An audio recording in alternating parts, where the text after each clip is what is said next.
Welcome, all fellow wannabes. Welcome to the show. I am Gabriel Fast. I am one of your hosts. You are listening to the Wannabe Critic. I am joined today by a friend, also by a podcast host. Excuse me, one Ethan Maestri from Age of Geek Productions. How are you, Ethan?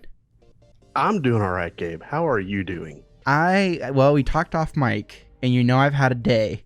And I'm in a little bit of a mood, but I'm good. I'm okay. You really had to get.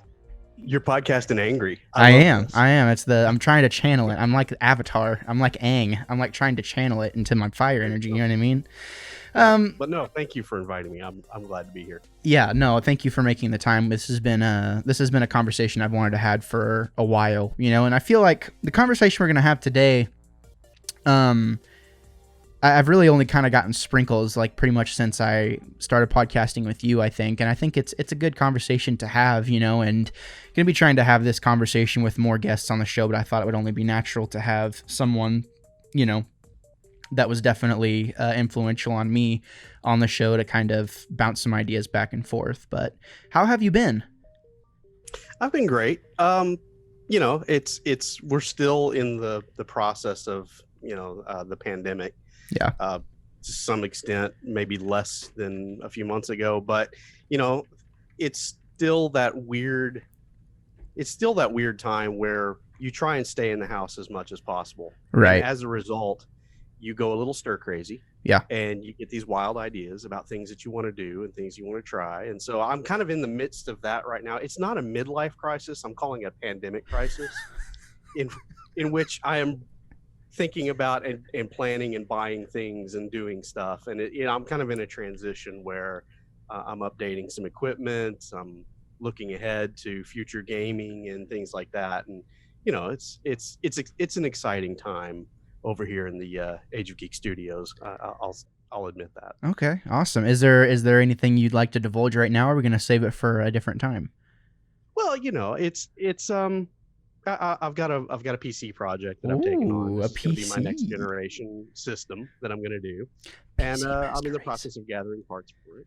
Yeah, and you know, I'm excited about putting this together and then seeing the fruits of the labor. So sure, that's kind of the big thing for me right now, and then just the fact that the podcast has never been in such good shape as it is right now. And I'm talking about the Age of Geek podcast. Right.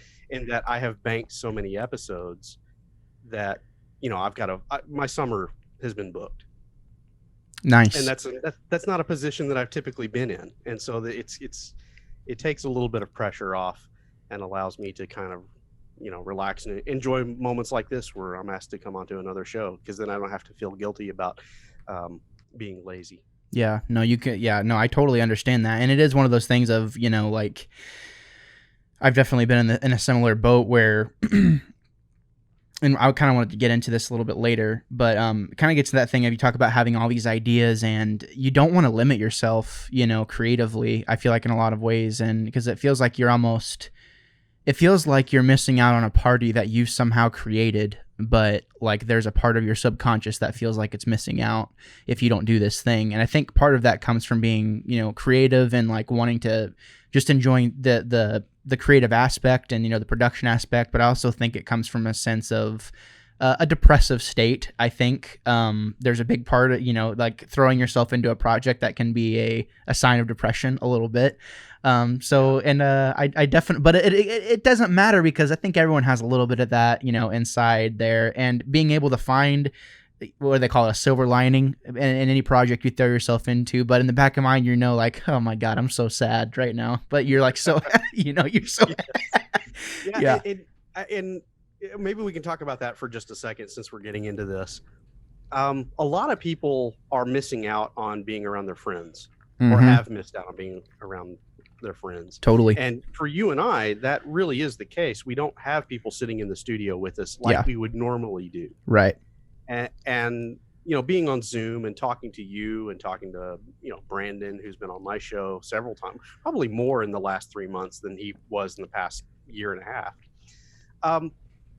It's nice to be able to get together with people like that, but it is no substitute for actually being able to get together and being social. Yeah. Beyond just recording a podcast. Totally. Which I have a lot of fun doing that with my guys that I sit down with regularly.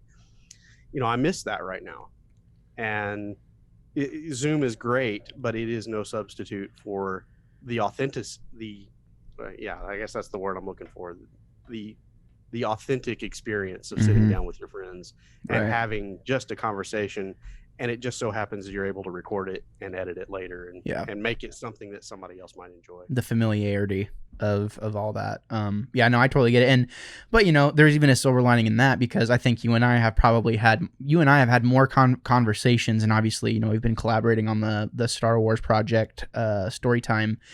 I feel like you and I have been in contact during this period of time, honestly, probably since The Rise of Skywalker came out. It feels like there was a period of time right before The Rise of Skywalker to now where I feel like you and I have had a lot of interaction, and I feel like our friendship has always been that kind of thing of like, we don't have to keep in contact every single day to like be able to reconverge and just pick up right where we left off, I was actually thinking about it the other day. You were having a conversation on one of your shows, and I forget which episode it was, but you were talking about TikTok replacing Vine. I think was how that, I think it was an interview that you were doing. Anyway, when you mentioned Vine, it got me thinking about the old days. When we used to work together. Many moons ago now. Many moons. And I was thinking about it. You have called me up. We have called and talked to each other and just chit chatted and bounced ideas off of each other. And it really kind of clicked for me that is very reminiscent of those days when we were working together, and in between little things that we were having to do throughout the day, we were putting together those Vine videos and just throwing just ridiculous ideas out there, recording them, and then just see what stuck. And I kind of miss those times, and it's been nice to be able to experience that, to at least on maybe not the same level, but to some level. Well, and I feel like that collaboration's nice. It is nice, and it's one of those things where it's like, I feel like that was kind of the seed, and it was like, oh, like I can feel comfortable to be this way around this person. And now I feel like there's like a mutual respect in a way to where whenever I present you an idea or vice versa, we know that there's that creative respect there where, the other person isn't going to be like, oh, you're an idiot. They're going to, in my mind, like you called me up the other day about something, and I'm like, yeah, Ethan has professional production quality, and he gets it type thing. And it's one of those things of, I don't think making those I don't think had we not made those very silly things, I don't know if we would have ever been able to really connect on that same way, now, maybe not as much, I don't know, but well, and I think about this too, what's our age difference? I mean, there's a few years in between us. How old are you? I am now 43. God, you're old. Yeah. Holy crap. Kidding. I met you when you were 38? Yeah, I was 30. Yeah. Wow. Mid to late 30s. Wow, so, that's wild. And that's just so funny, because other persons in your age group, I do not connect with whatsoever. And so it's an interesting experience to be able to collaborate and have fun. And we've talked about it before on my podcast and probably a little bit on yours. We did used to play in a band together. Yeah. And that does break down some barriers. Oh, for sure. And so that creative respect has kind of always been there. Yeah, for sure. And then that's just allowed us to bridge those other areas. But then at the same time, there's a sense of humor there that I get that I probably should be too old for, but I'm not. So well, yeah, and I mean, it's been great. Yeah. And speaking of immature sense of humor, Beavis and Butthead, what are your thoughts on that? That's an interesting one for me, because I am a child of the 90s, but I did not get into Beavis and Butthead that much. I really didn't. I loved the idea and the concept, but this was also at a time when I was still living with my parents, and my parents were very much a conservative. The world is going down the turlet, and this is a sign of it, and so I really didn't have a chance to. I really didn't have the chance to experience it the way, a lot of kids at that time were able to, and a lot of young adults were able to enjoy it. So it wasn't really a cartoon that I identified with. I watched a few episodes of it. They were hilarious, but I never got into it. Yeah. So this announcement that you're talking about, for me, it's, oh, cool. You know, they're going to revisit that thing. But I will obviously have to just sit and wait and see what happens and see if I actually want enjoy it to or delve into that. Yeah, I can see that. And it's one of those things for me where I'm like, I love Mike Judge. I love King of the Hill. I love old Beavis and Butthead. I love the movies that he's worked on. He's a funny guy. If you ever just watch him in interviews, like, it's funny because you'll hear him and he'll be like, yeah, so I thought I might want to get into animation, and it was the craziest thing because there was this guy in my math class and he was like and he like just starts going into it, and like just watching him do the most monotone interview ever to go like in character, I was like, this man is a genius. And I love Mike Judge, and I'm excited for that to happen and to come back, and you will watch it and you will like it, you freaking coward. Okay, I might. Awesome. Well, ladies and gentlemen, if you didn't know already, this is the Wannabe Critic podcast. This is your one-stop family-friendly-ish content shop. We kind of focus on diversity here, you know, talking about a variety of things. We like to review stuff. We like to have people on, guests, interviews, music reviews, all kinds of different things. Point is we all do it in wannabe fashion. You can head over to wannabecritic.com because in our constant efforts and attempts to create quality content, we have branched off into several podcast feeds, of which are available to you as the listener right now. If you want to go see our variety of projects that we're working on over there, I think you're going to find something that you're going to be interested in other than this podcast. Also wanted to mention really quick that this episode is somewhat sponsored by popquiltusa.com. I have this dope natural light hat. Anyone who knows me knows that I love me some Natty Light. I just do. Like, it's refreshing on a hot day. You chug that crap, it's delicious. It gives you just the right buzz, you know what I mean? But you don't feel too farty and burpy, you know what I mean? Just go check it out. All their swag is officially licensed. You can use my personal code, _wannabecritic, to get yourself 20% off some officially licensed swag. But Ethan, we're not here to talk about any of that crap. No, of course not. Yeah. We're here to talk about Age of Geek Productions and what it means, what its history is, what the story is with it, and I'm happy you were able to make it to talk about it. And you know what, Ethan? Wherever this goes, just let it happen, okay? It's okay to feel. It's okay to feel. I might shed some tears. Yeah, no kidding. It was the funniest thing ever. I was listening to a podcast with you and Ryan not too long ago, and I think you were talking about Picard. And it's funny because whenever I listen to podcasts, I'm usually doing my job, which those of you who know, I kick myself every time because I could have called myself the content cowboy, but I decided not to. But that might have to be a side handle. You know what I mean? I'm Gabriel Fass, the wannabe critic. How has this not happened? I know, right? The content cowboy. Someone get out there and get a drawing. We'll slap that bad boy on a t-shirt. Could you imagine just me with like a half belly shirt, like my stomach's bulging? Oh my God. Oh, with a cowboy hat. With a cowboy hat. Oh my God. They'd fly off the shelves. Me going, yeah, like with a gun. You know what I mean? Like, that'd be great. But no. That's usually when I get my podcast time in, is whenever I'm out there. I do have the AirPods Pro, so I have noise canceling. So whatever I'm doing, I'd go out there and I'd get pissed because I'm like, this is my only time to listen to podcasts, but everything's too loud. So the noise canceling does help. So long story short, I'm out there, I'm chopping up a tree, chainsawing, listening to you and Ryan talk about Picard.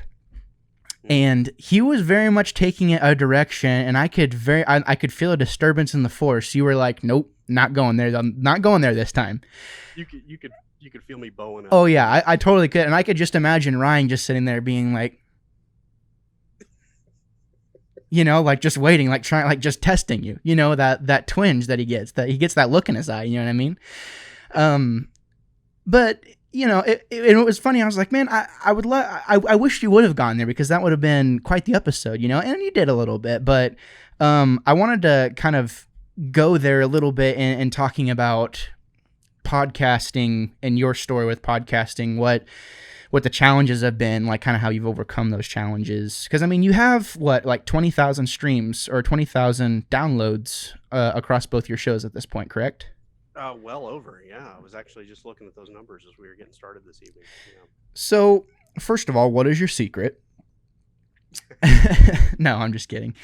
But really, I might have to hit you up for some tips later. But no, that's something I think a lot of podcasters don't really achieve, and you've been doing it. I mean, you've been at it for a while now, since late 2013, correct? 2012, actually. 2012. It was July, end of July 2012 when we posted our first episode, our first issue Gotcha. of the Age of Geek podcast. Yeah. So 8 years now. That's okay. Well, those 20,000 streams are well earned. And if I told you 8 years ago that if I told you 8 years ago that I said, hey, not only are you going to have one podcast, but you're going to have two podcasts and you're going to have well over 20,000 streams on your show, what would you have said? Can't come on fast enough. I was hungry when I started Age of Geek podcast. The problem was I didn't know what I was hungry for. I had been bitten by the podcasting bug about 6 to 8 months before that. There was a friend of ours that had his own podcast called Geekly Retrospect, and they had he and Brandon, and it's Tony Tyree, which he's been on my show many a time. He's a friend of the show. I love Tony. Yeah, great guy. A little bit quiet, which is kind of odd for a podcaster, I suppose. But then he had in Brandon somebody that was able to kind of take up the reins and fill that dead airspace, right? Right. So they had a great dynamic. And they had invited me on to a couple of panels in which I got to just have conversations that I would have had without a microphone in front of me. We were able to discuss, top 10 sci-fi ships, right? And so that's right in my wheelhouse, Right. So I'm talking Millennium Falcon, Firefly, the Serenity, any kind of ship that really appealed to me. And that was just one of those conversations that when we finished it at the end of the night, I drive home and I'm thinking, this is what I want to do, right? This is a hobby that I want to take on. And so I very quickly transitioned to starting to shop around and figure out what kind of equipment that would work for me. Got it all put together and really thought that I was going to do it on my own, but I thought, no, I can't do this just by myself.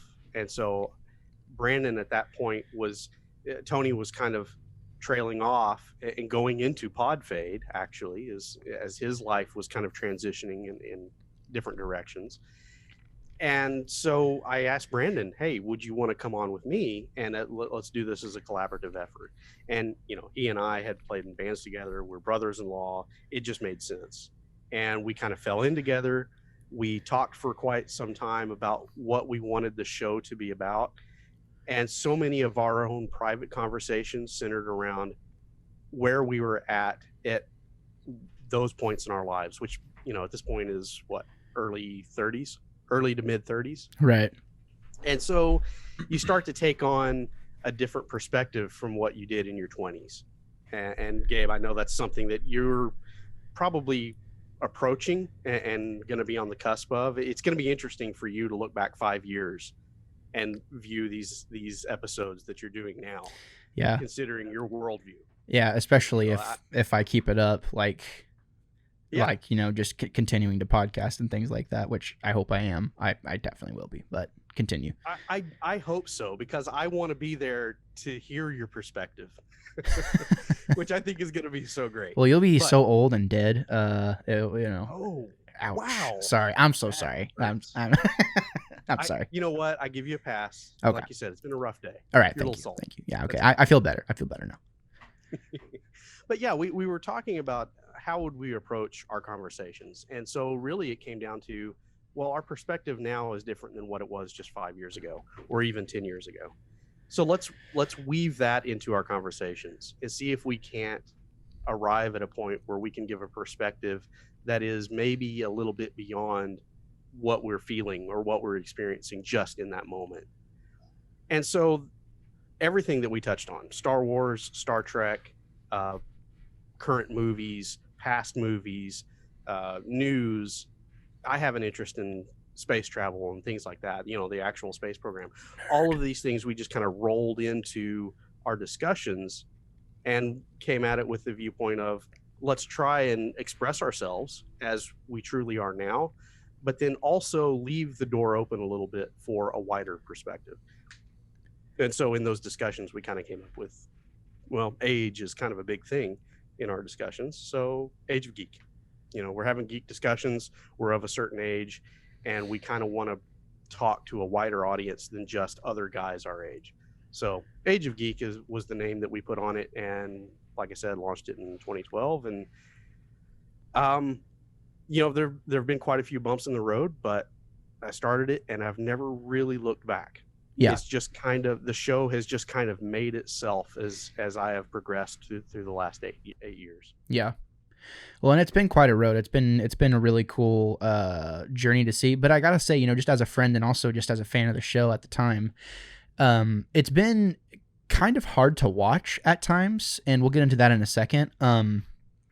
But I really like the Age of Geek thing, and that's something that's really been a big part of people I come into contact, because I had always, 8 years ago, I'm very much in my opinion, I think I'm in a lot of ways still the same person, just a little bit more probably contained than I was before. But pretty much the same thing. This is me, like pure, unabashed, unapologetic, whatever. And I grew up in a, in a generation where people, for whatever reason, they don't have that. And, for the most part, and they do make apologies for the things they like and try to conform. And I'm like, dude, what are you doing? What are you doing? What do you think you're doing? Like, and that was the thing, is I don't want to be around anyone like that. So, it's almost kind of like, yeah, I mean, if you want to butt in, go ahead. Or if you want to, well, no, no, I was going to say that's an interesting perspective on your generation, because like for myself, looking at your generation, that is the thing I would identify. So it's interesting to hear somebody in that generation make that same observation. Now, that doesn't preclude changing. Right. Because I think like some of the things that you're mentioning that have been difficult to watch or to listen to over the last 8 years of the podcast is me changing. Right. And sometimes it's for better. Other times it's been for worse. Right. And it's been interesting when I go back to some of the older issues of the podcast and listen to them and think, oh, wow. Yeah, I have really come around quite 180 degrees from whatever point of view that I was expressing. It's interesting having a podcast that has gone this long, because it is kind of looking back at your own diary. And that's really interesting to be able to do that, especially in that transition from early 30s now into my 40s.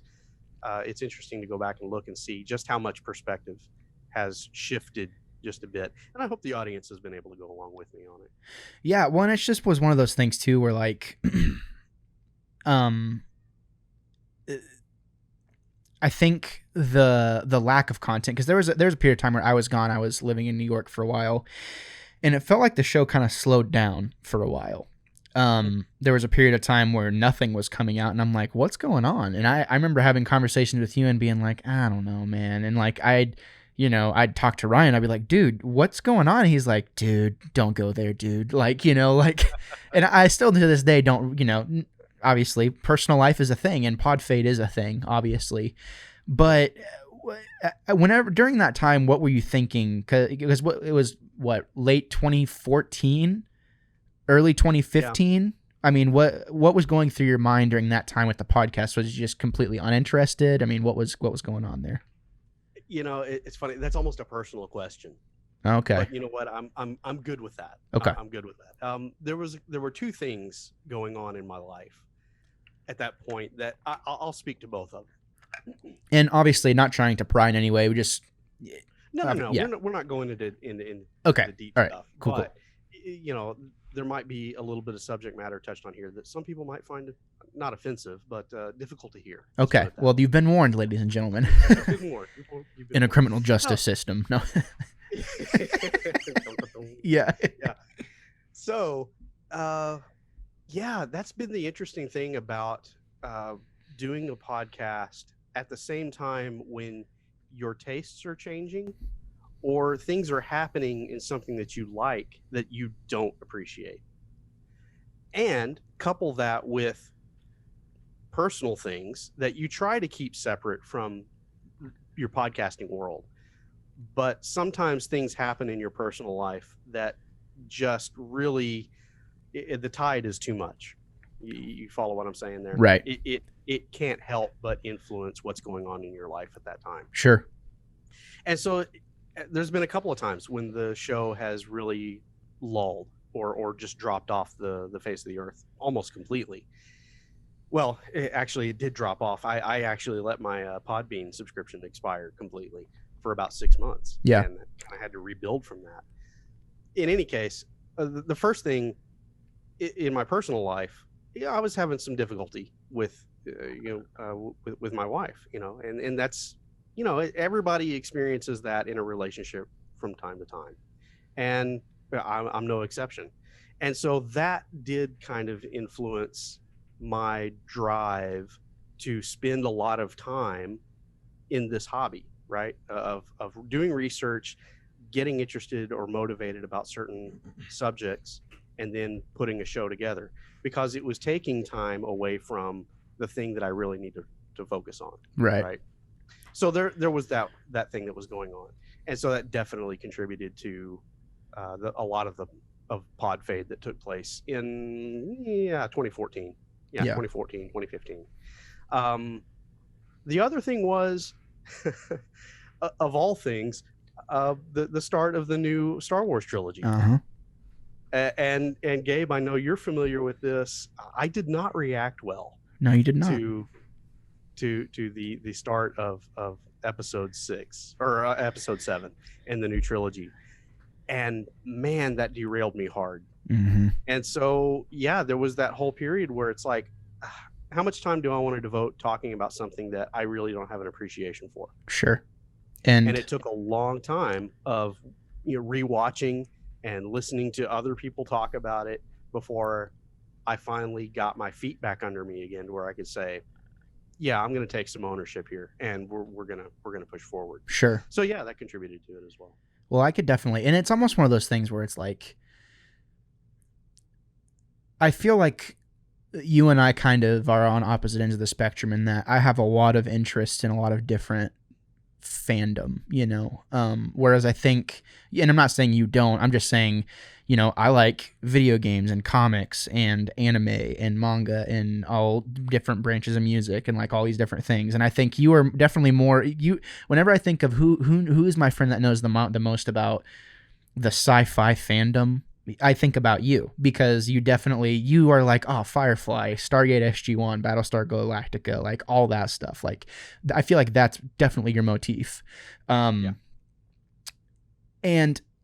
I could only imagine where it's like, okay, that's like your main wheelhouse. And then also, Brandon calls you whenever he thinks about you as the Star Wars guy.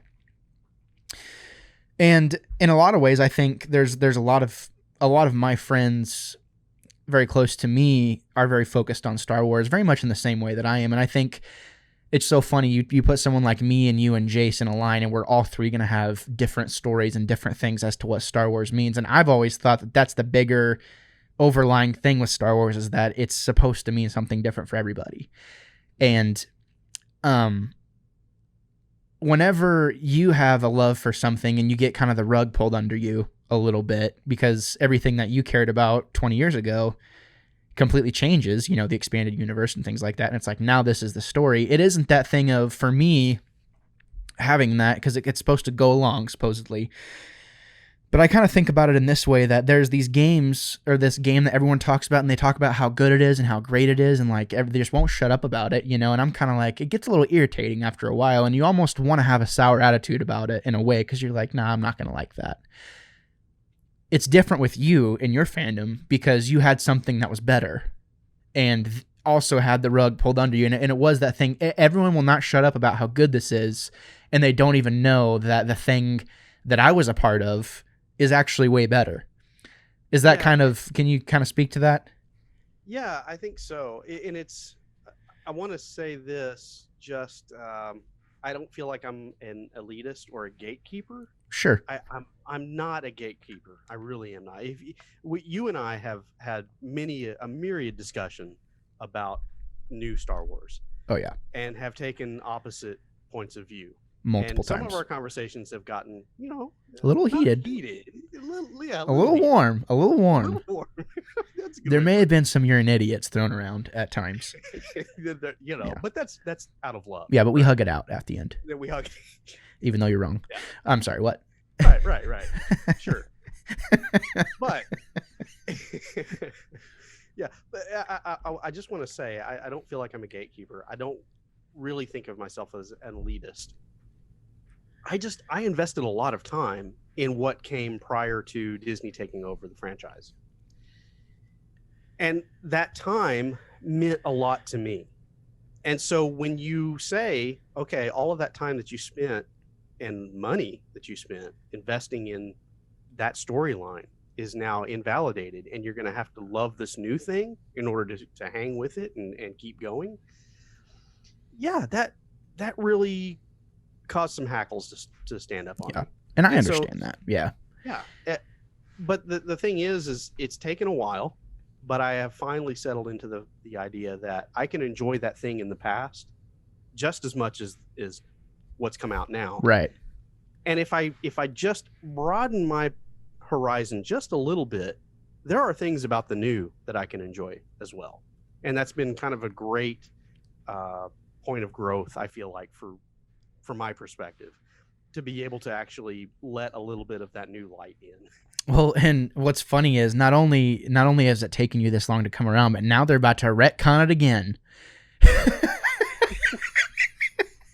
What are your thoughts on that? What are your thoughts on that? Is there something specific that you're? Well, I'll throw it out. I'll throw this out that I've only seen the headlines and the quote unquote rumors that there's potential for big parts of episode 8 and 9 that are going to be thrown away. Is that true? It's certainly out there. Heavily implied. Yeah. Heavily implied. It's out there in the internet world.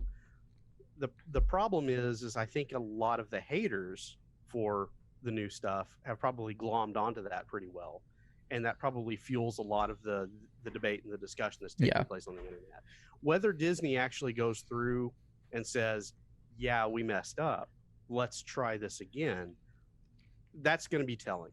If that actually comes to pass, then I think a lot of us that were reserved about buying in to what we were being shown, there's going to be a lot of validation, and the rise of the old guard geeks are probably that's going to be pretty substantial. Yeah, and here's my thing. But whether or not that actually happens, who knows? You're at peace with it either way. I am. That's a good way of putting it. That's good. And it's one of those things to where with Star Wars, man, especially with the movies, I'm watching through season 2 of the Clone Wars right now. And my God, I can't believe I missed out on that show whenever it was in its full swing. It is absolutely incredible so far. And I can't, if this is still what people call like kind of the worst parts of the show, like there's things in here that I've always been curious about. And I'm like, man, they're really going there. And I can't believe I'm saying this. It's a cartoon, but it is not a kid's show. No. And that's what I love about it. And I mean, there are things about it. I'm like, from what I've heard about Game of Thrones, I'm like, am I watching Game of Thrones right now? Like, there's a lot of political intrigue here, and there's lots of necks being snapped. So, I don't know. And I see the draw now, very much so. And the first season does not do it justice. But the thing with me, whenever it comes to the movies, is the classics are still the classics to me. And I like the new story. And whenever I heard this news that these episodes are going to be retconned, I'm like, so you're telling me we're going to get more Star Wars movies set in the Skywalker saga, and I'll still have 8 and 9 in my personal collection to watch whenever I want and appreciate the things I like about those. Yeah, go for it. I'm down, whatever. And if you're telling me you're going to redo it and make it to where not everyone hates it now, yeah, go for it. I'm down. I'm still going to love those 2 movies, and I'm still going to love whatever, if it does come to pass, I'm down for it. It goes back to what I've been saying the past however long. I'm down for all of it. I like it all because it all means the same thing to me. And I was definitely curious about what your thoughts were about the potential for it to be retconned.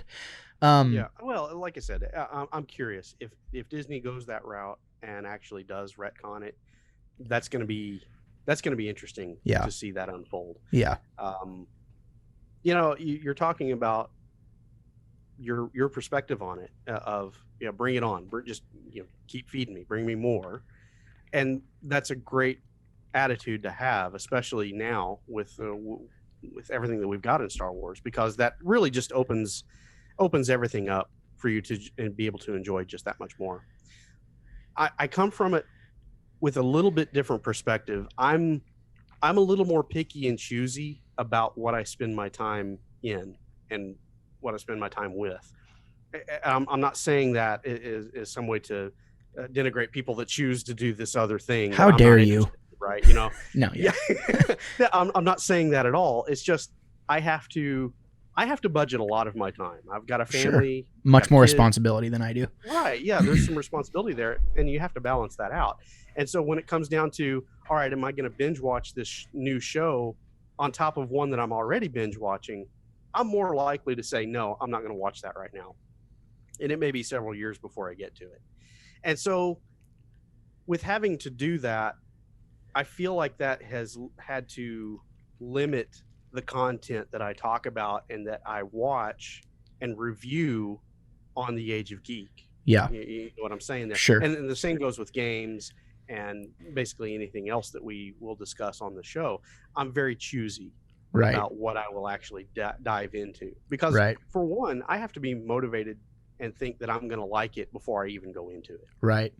And maybe that limits me on some things, but at least when I'm talking about it on my show, it's got my stamp of approval. Sure. I'm only talking about it because there's something that I really enjoy about it. Right. And I think that is or hate. Key. Yeah. Or hate. Yeah. But so rarely do I actually pick things that I know I'm going into that I'm not going to like. Yeah. It more often than not, what happens is I'll start down a road, and then maybe something comes along and it's like, oh, wait a second, this isn't as cool as I thought it was going to be. And that's happened from time to time. But, when you listen to Age of Geek, you're getting something that I'm passionate about. Right. And I really feel like that's why Age of Geek has come out of the basement and come out of retirement. Yeah. It, as often as it has, and has not stayed in that state of pod fade. It's because I might fall into a period where I'm not doing anything and I'm not putting issues out, but it's always going to be there. And so when I find that next thing that I am going to be passionate about, I've got the platform. Yeah. And the next issue that you're going to get, it's going to be something that I'm motivated to. Right. That you love. Yeah. And yeah, that's what I've always appreciated about the show is you definitely don't talk about anything that isn't worth talking about. And I feel like to some degree there's always filler. Like, I don't care about space, but you do, and that's cool. It's easy to hear you listen. I shouldn't say I don't care about space. I could care less about NASA. And ships and stuff like that. Like not ships, but expeditions to the moon or Mars or Venus or whatever you nerds talk about. In real time, like in sci-fi movies, that's cool. Like, I'm all about it. Like, Mass Effect me up. You know what I mean?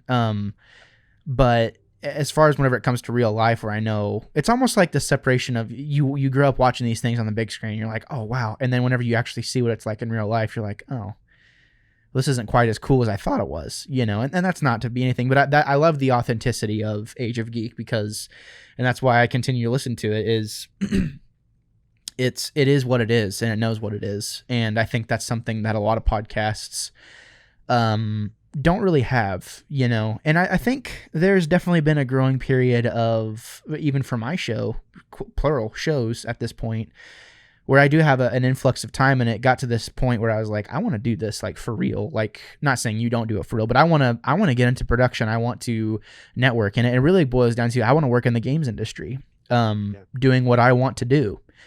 Don't know if that's ever going to happen. Don't know if I'll make it in any way, but the point is, and I think that kind of goes along with what Age of Geek stands for, and not being afraid to play it cool, like not having to play it cool about something you love and just going for that thing. Go ahead. If I may, yeah, that's been the beauty of watching your show develop, is you can see the passion for the things that you're wanting to do, and it's more than just one thing. You're not wanting to just sit down with a friend and have a discussion like you would have if you were just enjoying a beer out on your front porch. Right. Your motivations are different, and you can tell with your show, and it's been great to see all of the variety and the branching out. And yeah, there's going to be success there. You can see it. You can tell that you're on the cusp of some of those goals that you've set out for. Right. And Age of Geek has been a little bit different in that we set out wanting to just have those Joe Blow discussions that, like Brandon and I would start out with, or Ryan and I will have off camera, off mic, away from the recording studio. And we've had those moments where we'll be having those conversations and Ryan or Brandon will look at me and say, man, wish we had the microphone turned. Yeah. But that's the authenticity that we've been trying to reproduce in that podcast. And that's been the great thing about it, is it's been a hobby the whole time. And I've understood it's a hobby. I've never tried to make it a business. And I've been able to keep it that way. Yeah. And so I am fulfilling my goal. And it's wonderful, regardless of accolades or what people say. Keep going, keep doing this thing. We love what you're doing. I hear that from time to time, but that's not the driving force. Right. I'm doing exactly what I wanted to do with the show. Yeah. And that's been the most gratifying part of the whole process. And it's wonderful when you're able to come up with something new that's a little creative that you can spend a little bit of time on. Yeah. But it's great to also be able to throttle it back and say, you know what, I don't feel like doing a show this month. Yeah. So I'm not gonna. Right. And that's been the great thing about it. And having a platform like that, it has been gratifying. Yeah. Well, I can't, I definitely, and see, I'm to the point with my content where it's like, okay, if I do by some miracle get the attention of one of my heroes, and they see the work I've done, what are they going to think? As far as, are they going to think, oh, this is cool, this is someone I would like to work with? Because I feel like we talked about the millennial, generation a lot. It's frustrating. Not frustrating. It's frustrating for me, but it's good for you. I feel like a lot of Age of Geek's audience is people very much your age who do not have podcasts.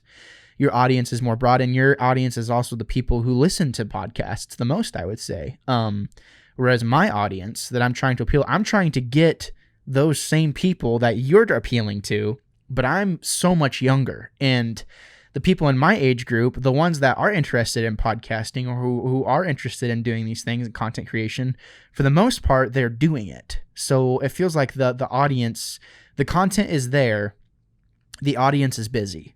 So, but you can't not put it out, and it's like, if I have the time to do it, it won't matter. It's cool to get X amount of plays on an episode. And, whenever I listen back to an episode and I think, okay, you know what? I didn't like this particular thing or that particular thing, but I still have the memory and I still have the experience and the joy of like putting the episode together. Or, you remember the times where it's like, oh, I can't believe I forgot to edit that thing out that you knew was there, but you just forgot, and things like that. And that's kind of the beauty of this medium, I would say, is that if you're cutting your show together, only you have those memories, and those waveforms will be burned into your brain for the rest of your life. And it's like, it's a really cool feeling, because you're like, okay, how can I make that more interesting next time? How can I make this easier on myself? How can I go from, it's like, I sat in depression for a long time, because it's like, I have all these ideas and no will to execute it. So you know what I did? I bought a calendar. I bought a whiteboard. I got some people together that have been incredibly supportive in helping me get my stuff going. And it's been this thing of like, oh my God, this is exactly what I want. And then it clicked, I should be doing this. But I don't think I would have ever gotten to, I really don't think I would have ever gotten to that point had it not been coming out of what pretty much what Age of Geek stands for. And that, just don't be afraid, just do it. Like, don't be afraid to like what you like. And very much so. That's why I continue to have, that's why I'm like, hey, let's, like, I'm always badgering you. I think you can always tell I'm always like, dude, let's like partner up and do something together, like consistently. And you're always like, no. I'm like, God, I hate you. You Yeah, freaking coward. I'm always hesitant to commit myself to something that if I'm not going to be full bore 100%, Right. then it's not worth it for you to ask me to do it. Sure. Because, Yeah. and so I'm willing to say no, and that's something that you'll learn more as you get further along in your project. I mean, I would say you're much further along in production and scheduling and doing those things than I ever was. In fact, I'm taking a couple of pointers from you. I finally have a calendar on my board over here, and that's directly because I heard you talk about it, and it has helped you with your content creation. And I've happily adopted that, and it helps. It helps to have that structure. Um, Gosh, it seemed like there was something else that I was going to use to lead into that, but that thought has escaped me. I can vamp if you need me to. Vamp. Okay, I'll vamp away. Dance, boy, dance monkey. Yeah, I'm not getting there nice and deep, like. It's been a lot of fun to watch, and it's also been one of those things. It's been kind of hard to compartmentalize, my fandom for Age of Geek, as well as compartmentalize the friendship from the show aspect at times. And this kind of going back to the earlier discussion of what the challenges have been and going. And do you think there's been times, and if that thing comes to mind that you lost, definitely do it. Do you think there's been times, obviously it's just kind of naturally pod faded out and things like that, you let your pod bean expire. Has there ever been a time where you were like, I will never do this podcast again? Has that thought ever crossed your mind? Like, I have zero desire. Can you kind of walk me through that a little bit? Like, how do you overcome the will to disown your own creation? That was really interesting. That's a good question. One I've not probably given a whole lot of thought to, so I'm gonna kind of feel my way through this answer. Okay, do your thing. I want to say it was around 59, episode 59, or issue 59, 59 and a half, something like that, where Ryan and I had our discussion of The Force Awakens. And when we finished that discussion, I thought, wow, that conversation was a real downer. And then as I edited that issue, the thought just really came to the forefront of my mind. I don't deserve to have my own platform because I sound too negative. I sound too outdated, right? Age of Geek stands for being of a certain age, but still being open to those things that you appreciate and that other people appreciate. Yeah. And I had lost that appreciation. And at that point where I realized, and I'm hearing the disappointment in my own voice, that shut me down, right? I mean, I was kind of done with the show at that point. And so, yeah, there was that period of about 6 to 8 months, something like that, maybe longer than that. Yeah. And it felt long. It felt long. Yeah. Yeah. And I know Ryan tried to talk to me about it on several occasions. Hey, man, when do you feel like you might come out of this? And I just was not there. It just did not feel like I deserved that ability to have my voice out there.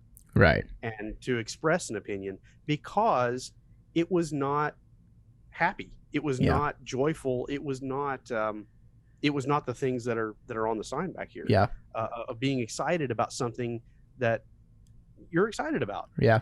And so, yeah, it really shut me down for a while, and I just was not open to any kind of creativity.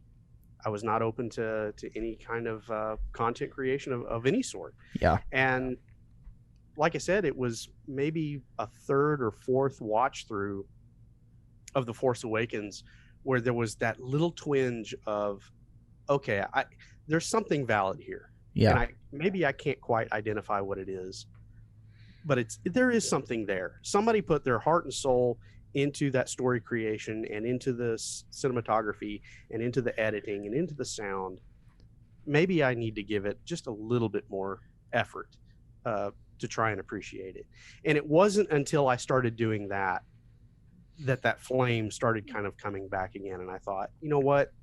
I feel like I've found my voice again, and so maybe Age of Geek deserves a second chance. Yeah. Well, and do you think you might have had, because at this point, you know, the podcast is still, you had not started Drive Back the Night yet at this point, correct? Or had you? That was actually yeah, no, I think you're right. Yeah. Because it seems like there was a little bit of a sabbatical there. Yes. And then Drive Back the Night really started taking off whenever you got your mojo back. So do you think during that time period, because at this point Age of Geek is doing pretty well by, you know, standards. I mean, it's doing good. And sadly, we were having our highest download numbers at the time when I decided, let's just shut it off. So do you think, and this is just purely speculation, and if I'm trying to put myself in your shoes, because, you know, I'm going to be very transparent with the listeners. On average, you know, over the course of time, I would say that each one of our episodes gets probably at most 70 or 80 downloads over the course of its lifetime. There are episodes that have been higher, but we don't do it for the numbers. We do it because we love it. And it has to matter to you first for it to even be worth it.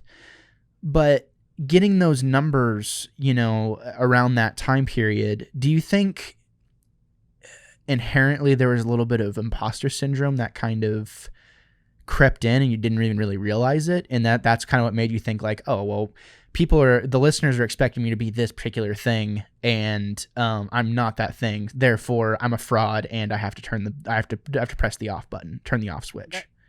That's interesting. I may not have thought about it in those terms, but I can definitely see where that would have come into play, because I was looking at those numbers, and you know there are at least 100, 200 people that on a regular basis are listening to your opinion into what you have to say. Right. And if you don't feel like your opinion is valid, why are you gonna string those people along? Sure. And so that definitely would have contributed to my being able to say, I'm just gonna walk away from this. Yeah, and that would make sense to me, because that was a head scratcher. You know, for the longest time I was like, why is this, you know, why is not putting my friend out of it, like, why is Ethan, Age of Geek host, turning the you know, pressing the off switch? And for the longest time, and then it took me a while, especially just, I don't know what it was about that Picard discussion, but it really just clicked, and I was like, I have to have Ethan on the podcast to talk about this, because there's something there that I think, I don't know, I feel like this discussion for me, it was like, okay, this is exactly what I thought. And Ethan doesn't even realize that he needs to have this conversation. So we're going to invite him on the show and not tell him anything, and not tell him any of the questions we're going to ask him. Time for an intervention. Yeah, no kidding. But no, in all seriousness, it was one of those things where it's like, whenever the show started coming back and then Drive Back the Night starts up, I'm like, what? They're starting a second show? Like, and then you kind of explained to me what the plot was and all this stuff. And I think what had happened was I had come back from New York, and I had started at Mass Effect Andromeda. And you and Ryan were kind of giddy because you had just started your Andromeda podcast. And you're explaining to me, and I very vividly remember you telling me about it. I'm thinking, okay, cool. Like, that's a cool passion project. And it ends up being more successful than Age of Geek is.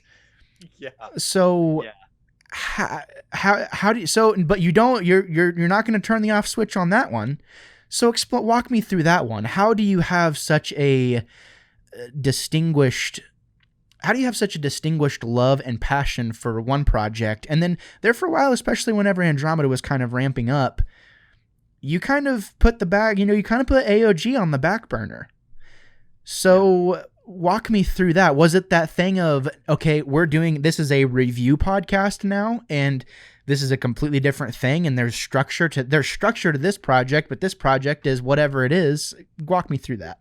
Yeah, well, I think it really all comes back to the idea of AOG is kind of my baby. It's my hobby.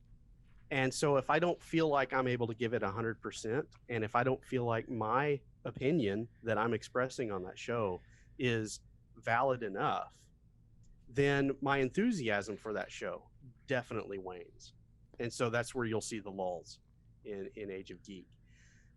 Drive Back the Night was, well, like you said, it is a passion project. The success of it has really just shocked me. And I say success in relative terms. I mean, the downloads, are absolutely on average per episode, probably double anything AOG has ever gotten. Which is insane, because who in the world has ever heard of Andromeda? I hadn't, and that was kind of where the show came from. Is Ryan had been hitting me up about this show, and the fact that I needed to give it a try. And when I did finally watch it, it was shocking that I hadn't heard of it. And yet this was a show that was right in my wheelhouse. It was the type of sci-fi that I really loved. And so as I'm listening to other podcasts that do episodic discussions of shows that I like, of course that was the idea that eventually came out of watching Andromeda. Well, I need to do the same thing. This is a show that, as I started looking around on the internet, does not have any following whatsoever. It does not have any podcast devoted to it whatsoever. And this is a show that ran 5 seasons from 2000 to 2005. So it became a very easy decision for me to say, this is something that I can express my opinion on, but it's limited. It's limited to just the episode that we watch. Right. And so whatever content is in that episode, whatever opinion I might have about it, I can express it and then move on. Yeah. And so that really became easy for me to decide, this is a project that I want to try and commit myself to. That has been problematic. Like right now, we're, with the pandemic the way it is, that has definitely interrupted Ryan and I's schedule so that we can get together on a regular basis. Yeah. Ryan's home condition with 2 children at home makes it difficult for him to really be able to schedule the time in the evenings when we need to do a recording. So we've let the show slip just a little bit in the last several months. But up to this point, it's been a really great project for us to watch an episode, whether together or separately, and then be able to sit down and talk it over. And it's something that's evergreen. And that's really what every podcaster really wants. Yes. Is a discussion that's evergreen. Sure. And so this is affording us that opportunity, and we can keep it out there, and we can keep doing episodes as we get to them. And the wonderful thing is we have a fan base that, whether we're doing 1 episode a week or 1 episode every 3 months, they're there. And they're emailing us and they're saying, hey, great that you guys put out another episode. Love hearing from you. Love the content. Keep it going if you can. And it's been really awesome to have that kind of backing behind you, that even if you didn't think it was a strong episode, and I'm talking about the Andromeda show directly, even if you don't think you brought your level best, you still, there's somebody out there that appreciates it. And what's an even better bonus is they may actually even send you an email or a tweet saying, we appreciate what you're doing. And that really does do a lot to buoy your ability to keep that project going. Well, it almost even pulls back a layer of the opinion onion, where it's like, oh, they liked that. Well, I can take it even a step further now. And what you're describing is literally, I think, any podcaster who's truly a podcaster and does it for the love of doing it, which I feel is the vast majority of podcasters at this point, where that, yes, they have endorsements, yes, they get paid, yes, they get, they have patrons for their Patreon and stuff like that, and that's what they do for a living. But the fact of the matter is they're doing something they absolutely love doing. And it's like, holy crap, I'm getting paid. I'm making a living talking into a microphone, there's no better feeling than having that support from somebody, and for me, in a lot of ways, we don't get a lot of interaction as far as, I tweet at people and stuff like that, but no one's ever explicitly come on the show, come to me directly and been like, dude, thank you so much for, this content's great. Keep up the good work. Well, I take that back. There's been one person that's been privately, more recently even, and it was actually like a really cool compliment that it meant a lot to me. But that's been more recently. But I think that's the reward. Like, I think that's what a lot of people, that is the applause at the end of the play that the podcaster is looking for, whenever you are putting on a performance or a show and the crowd goes wild and you're like, yes, awesome. Like that's what I was looking for. Yeah. I think that's the interaction. Even if it's just one message, that's the interaction. It's like, oh my God, at least one person out there is listening to something that I'm saying and they appreciate what I have to say. And they don't even realize I'm an idiot, I think that's kind of what you're getting at. Right. Or and like in my case, I think of this frequently. I am an idiot. They know it, and yet they still appreciate what I'm doing. And they'll pay you to do it.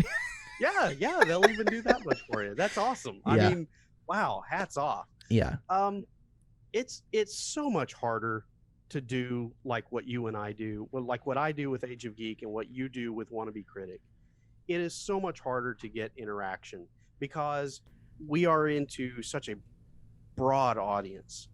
We're going to post an episode or an issue, and somebody that might be a regular listener might look at what we're going to discuss and say, oh, I have no interest in that. Yeah. So I'm just going to skip that episode.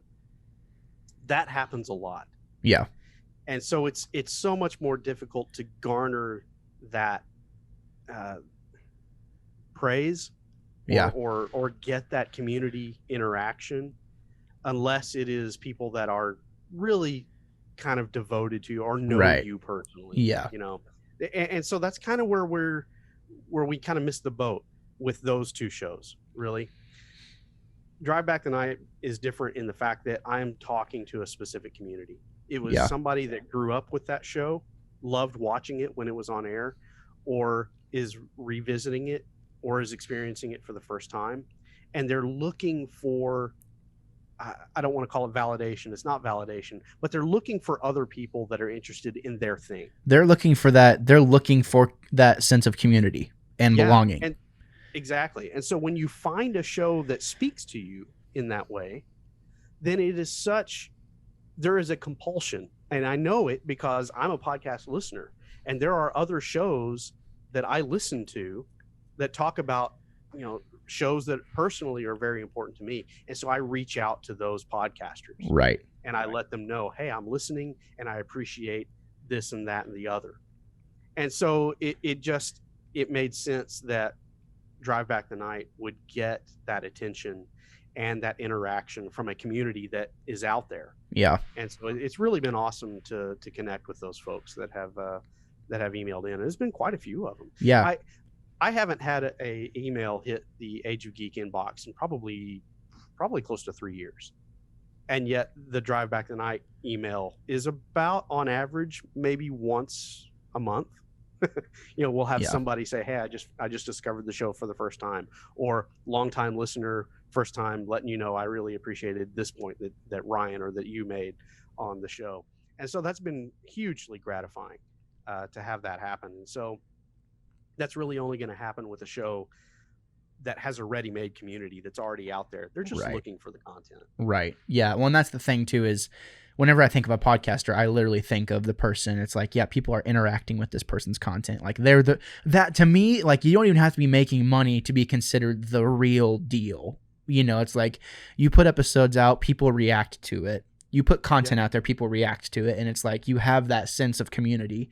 And I'm just like ecstatic to see that you've had that, on your production reel, it's been 8 years now, and you're getting that now, and it's been there for a few years now. And it's like, man, yeah, okay, this is the thing that you want to keep it going. And now it just boils down to scheduling and just little things here and there, making it work for you rather than the other, which I respect the fact that you're like, you know what?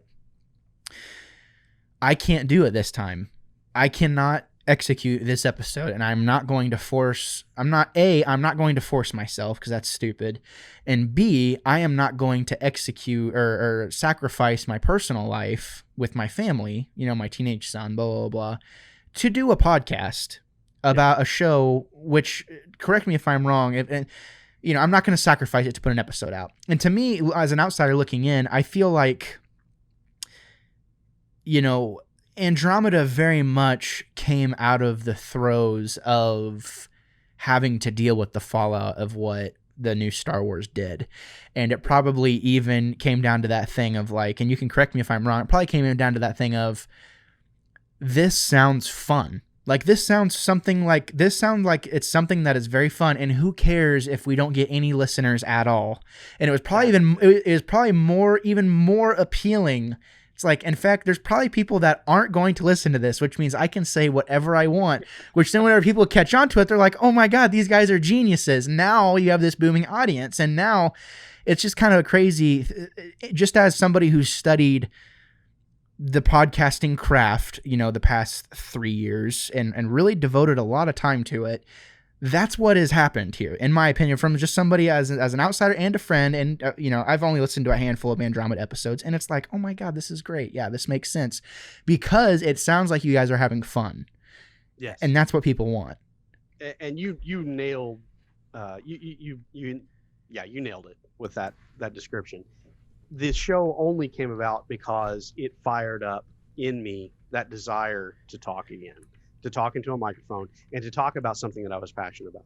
That's where the show started, and that's where the show has continued. We only do an issue of Drive Back the Night, or of Age of Geek for that matter, when we're ready. Yeah. I never show up the night of unprepared or not quite sure where I land on a particular episode, what my opinion is going to be on it. It's very measured. It's very thought out. It's very planned. And that's the only way that I'm able to actually sit down behind this microphone and be able to say things that are funny, or say things that are, dare I say, profound. Okay, that's maybe a little easy there, Tex. Easy. No. Yeah, I mean, we're the wannabe critic. We're the wannabe critic, but my God, how dare? No. I'm kidding. I'm kidding. I'm joking. I know what you mean. I know what you mean. Yeah, so that's the only way these shows happen, is when we're ready to talk about them, and when we feel comfortable and prepared to do so. And I feel like that's where, I've heard feedback over the years from people that have listened to both shows, and they say, you and Ryan, or you and Brandon, or you and whoever, y'all have such a great chemistry. And what y'all said about this thing, I agree with. Or, you know what, I never thought about it that way. And you're only going to get those comments when you have taken the time to really formulate your own opinion about those things. And then at the point where you're comfortable actually sitting down and recording it, that's when the magic happens. Yeah. Well, and that's the thing too. And I feel like, for whatever reason, people are so I don't know. I feel like people feel so forsaken to have their own opinion for whatever reason. And it's like, dude, I hope your opinion is different than mine, so that we can have what's called a conversation about said topic. And that's what was so great about being on Age of Geek. And that's what's great about this conversation right now, is there's differing opinions. There's a history there. There's a chemistry there, because I know at the end of the day, you're going to stand on you're going to stand your ground, even though you're wrong, and vice versa. Like, even though we both may think that the other person is wrong, we both are going to stand our ground. And that's what makes for great podcasting. That's what makes for good. And it's been really nice with our show. Caleb, I have to give him so much, praise and credit, because without Caleb, my co-host for the Wannabe Critic, who's also my brother-in-law, the Wannabe Critic may have never happened in the same light that it would have, back in whenever it got resurrected, pretty much. And it's been so awesome, because he treads lightly for various reasons on the things that he says, reasons I'm not going to go into right now. He's very cautious of what he says, and I love him for that. But every once in a while, he'll let it rip, and I'm like, oh my God, would you just do this every time? But that's the thing, is he's so good at being... I feel like everybody on my show has gotten to the point to where they're really good at buffering. I can talk and talk and talk, and they're going to buffer. And whenever something needs to be said, it's going to happen and throw down. And it's just really turned into this I can almost predict it of what's going to happen. And it's like this really weirdly structured thing of, okay, I'm going to go here. Caleb and Mikey are going to go here. We might divert here. Then we're going to end here. And it's like, okay, it's like clockwork at this point. And I love that structure, because I feel like that's something a lot of podcasts don't have. But at the same time, some of the best podcasts I've ever heard have been those unstructured ones where it just goes all over the place.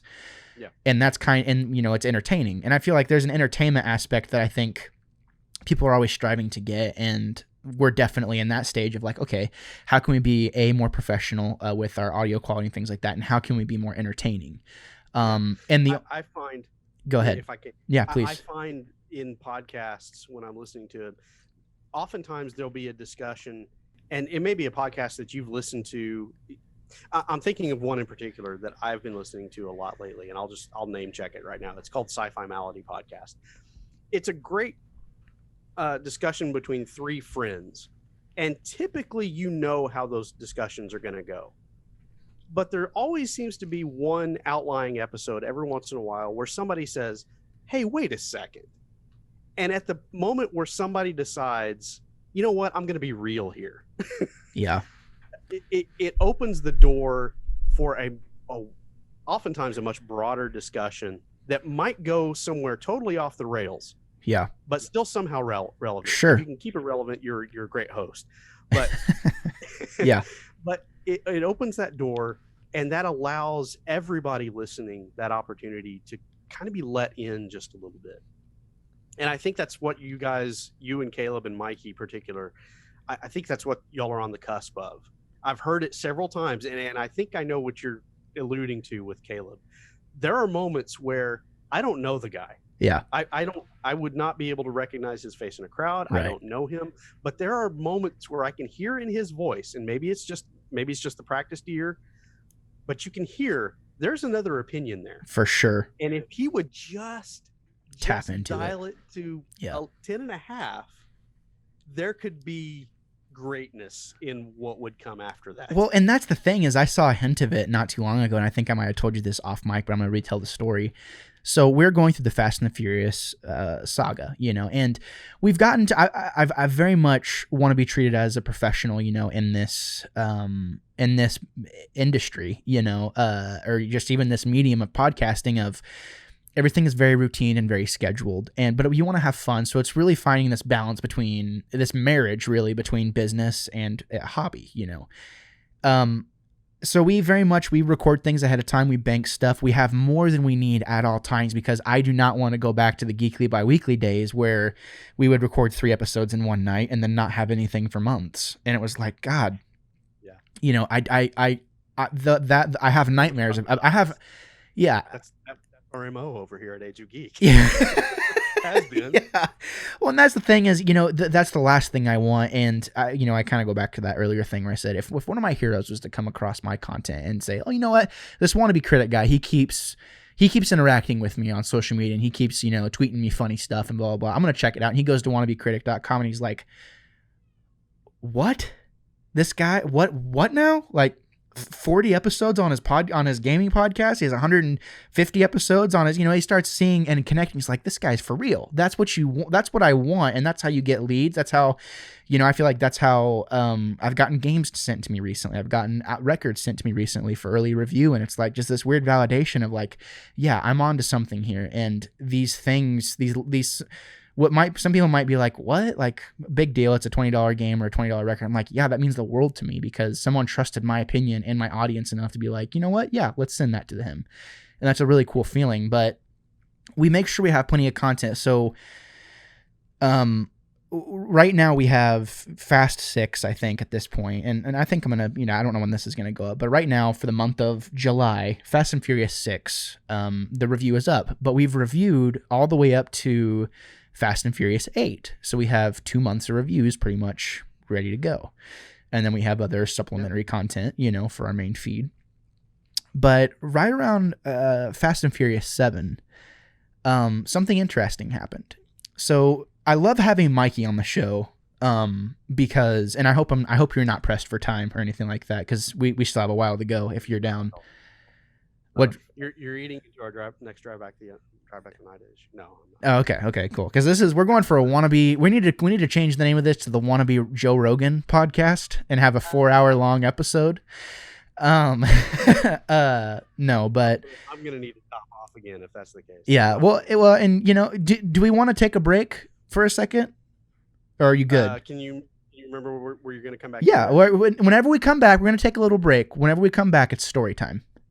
I got a tinkle, so okay. Yeah, all right, let's do it. Sounds good. And we're back, ladies and gentlemen. But you wouldn't have, known if the mojo is going to be thrown off or not, because I'm going to cut it out and you ain't going to know. Showbiz. So back to story time. So we're recording not episode 7. We're recording Fast and the Furious 7, and that was kind of a go ahead. Just a little plug here. Listen to 6. Great discussion. Thank you. I appreciate that one. Thank you. I appreciate that. I just dropped as of today, which we're recording this on July 6th. So it came out today. It's episode, Fast and Furious 6. I was listening to that one today too. I was like, okay, it's getting where I think everyone who is a part of the project is wanting to be. And really, God bless Mikey for showing up. And Mikey and I have had so many discussions. Me and all my friends. That's the thing is I feel like if there was a way to feasibly get all of our wives to just let us just do podcasting, my wife is already pretty much on board because she loves me. I'm not saying that my friends' wives don't love them, but you get what I'm saying. There's just obligations. Things come up.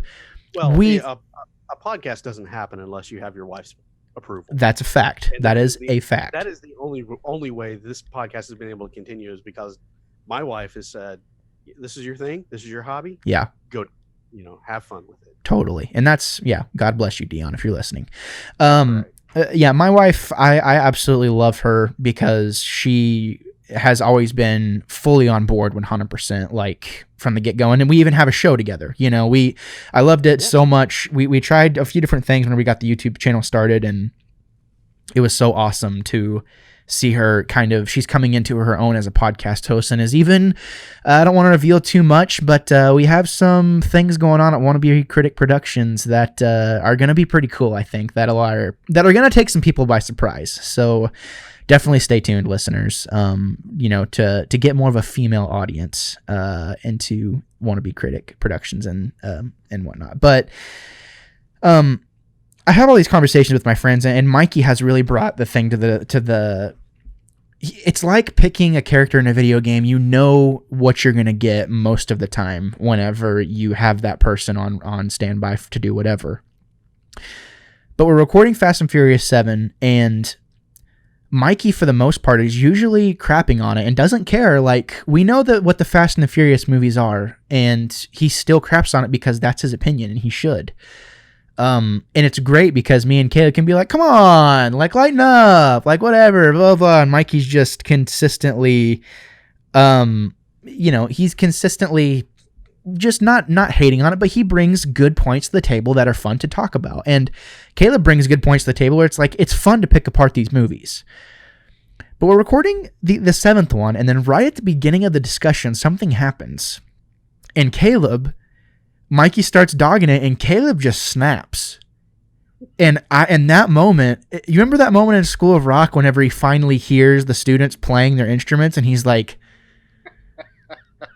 with the eyebrows? Yeah. That's how I felt, and I was like, yes, let the hate flow through you. Like, I was like, this is what I hear from top tier. Like, come on. And then it went away, and I was like, okay, at least we know it's there. And Caleb, if you're listening to this, you know what happened. And I was like, can we make this happen more often? You know what I mean? It was one of those moments where I was like, even if we only had those moments every once in a while, those would be the moments where our devoted listeners would be like, yes, awesome. Like, this is our version of Off the Rails, but it's still somehow staying, like you said, it's somehow staying to the point without getting weird.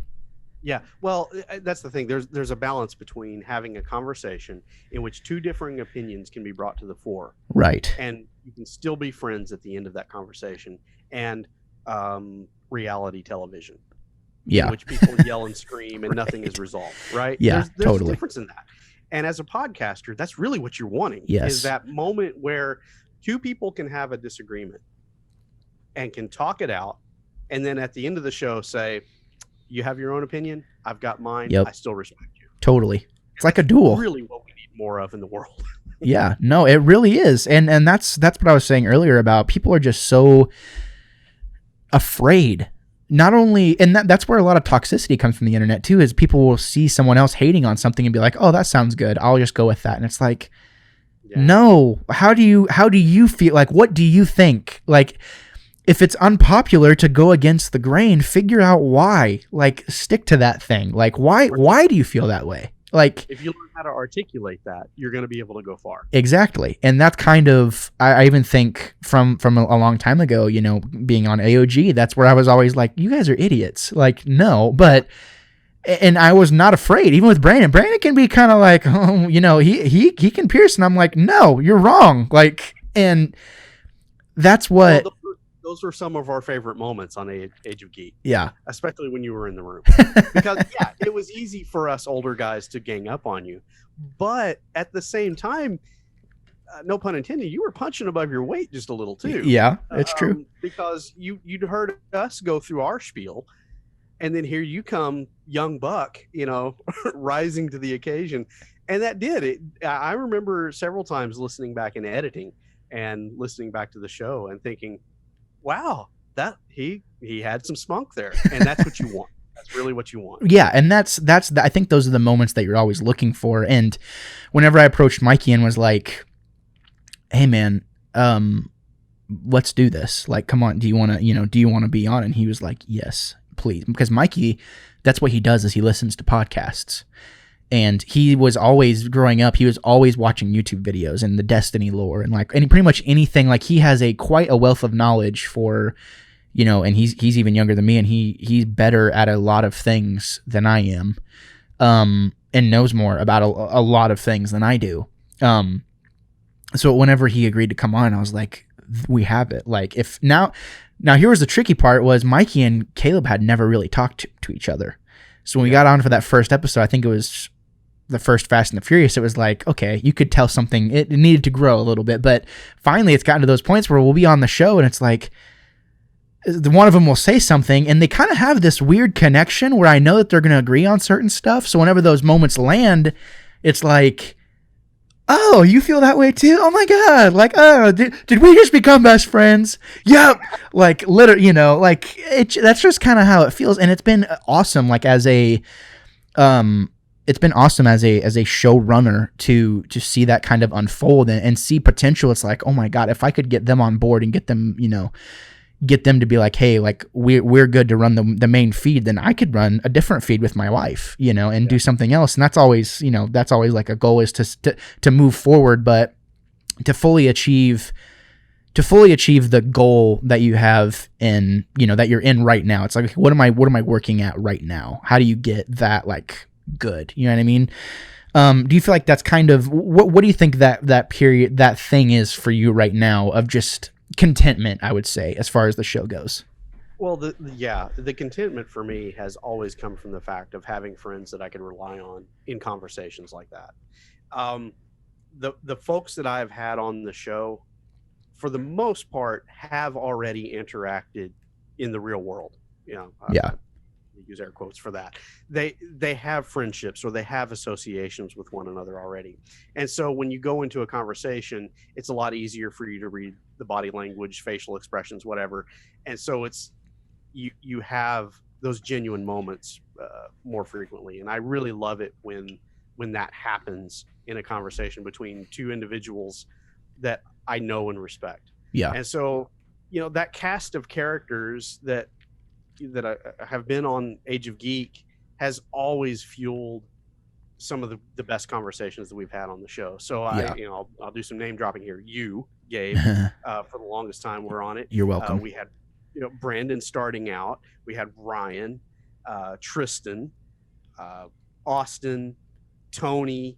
We've even had you know, several other people at various times. Kristen, we've only had her on twice, but man, she's just a bundle of joy. Yeah. And just a great conversationalist. Totally. And when you can put people like that in a room with microphones in front of them and talk about a subject that they're passionate about or that they have an opinion about, even sometimes a very strong opinion, then that is just going to fuel a great conversation. Totally.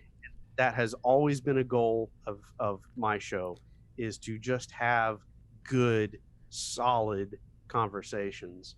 And when I've had a group of friends and a cast of characters on the show that I've had, it makes it really easy to be a host. Totally. And that's kind of what, I use that same term, cast. It's like we have a rotating cast of people. And I think I'd approached you and Brandon separately and kind of told you, about a year ago, kind of what my plans were moving forward with the show. And it was like, that's what I wanted to do at that time, but it ended up not being that way. But just knowing that I had that support there of people I could rely on to have good conversation. Yeah. It was a really cool feeling, and I definitely know what you mean with that. As far as having friends on the show though, like there have been people who have been like, hey man, like, I need to get on your podcast. I need to do such and such. When am I gonna get Yeah. When am I gonna, we need to do some crossover stuff and blah, blah, blah. And it's like, how do you, cause here's my thing. Usually I am way more apt to reach out to a complete stranger and say, hey, I see you have content. I see you do this thing. I'm very interested in that thing. Would you be interested in being a guest?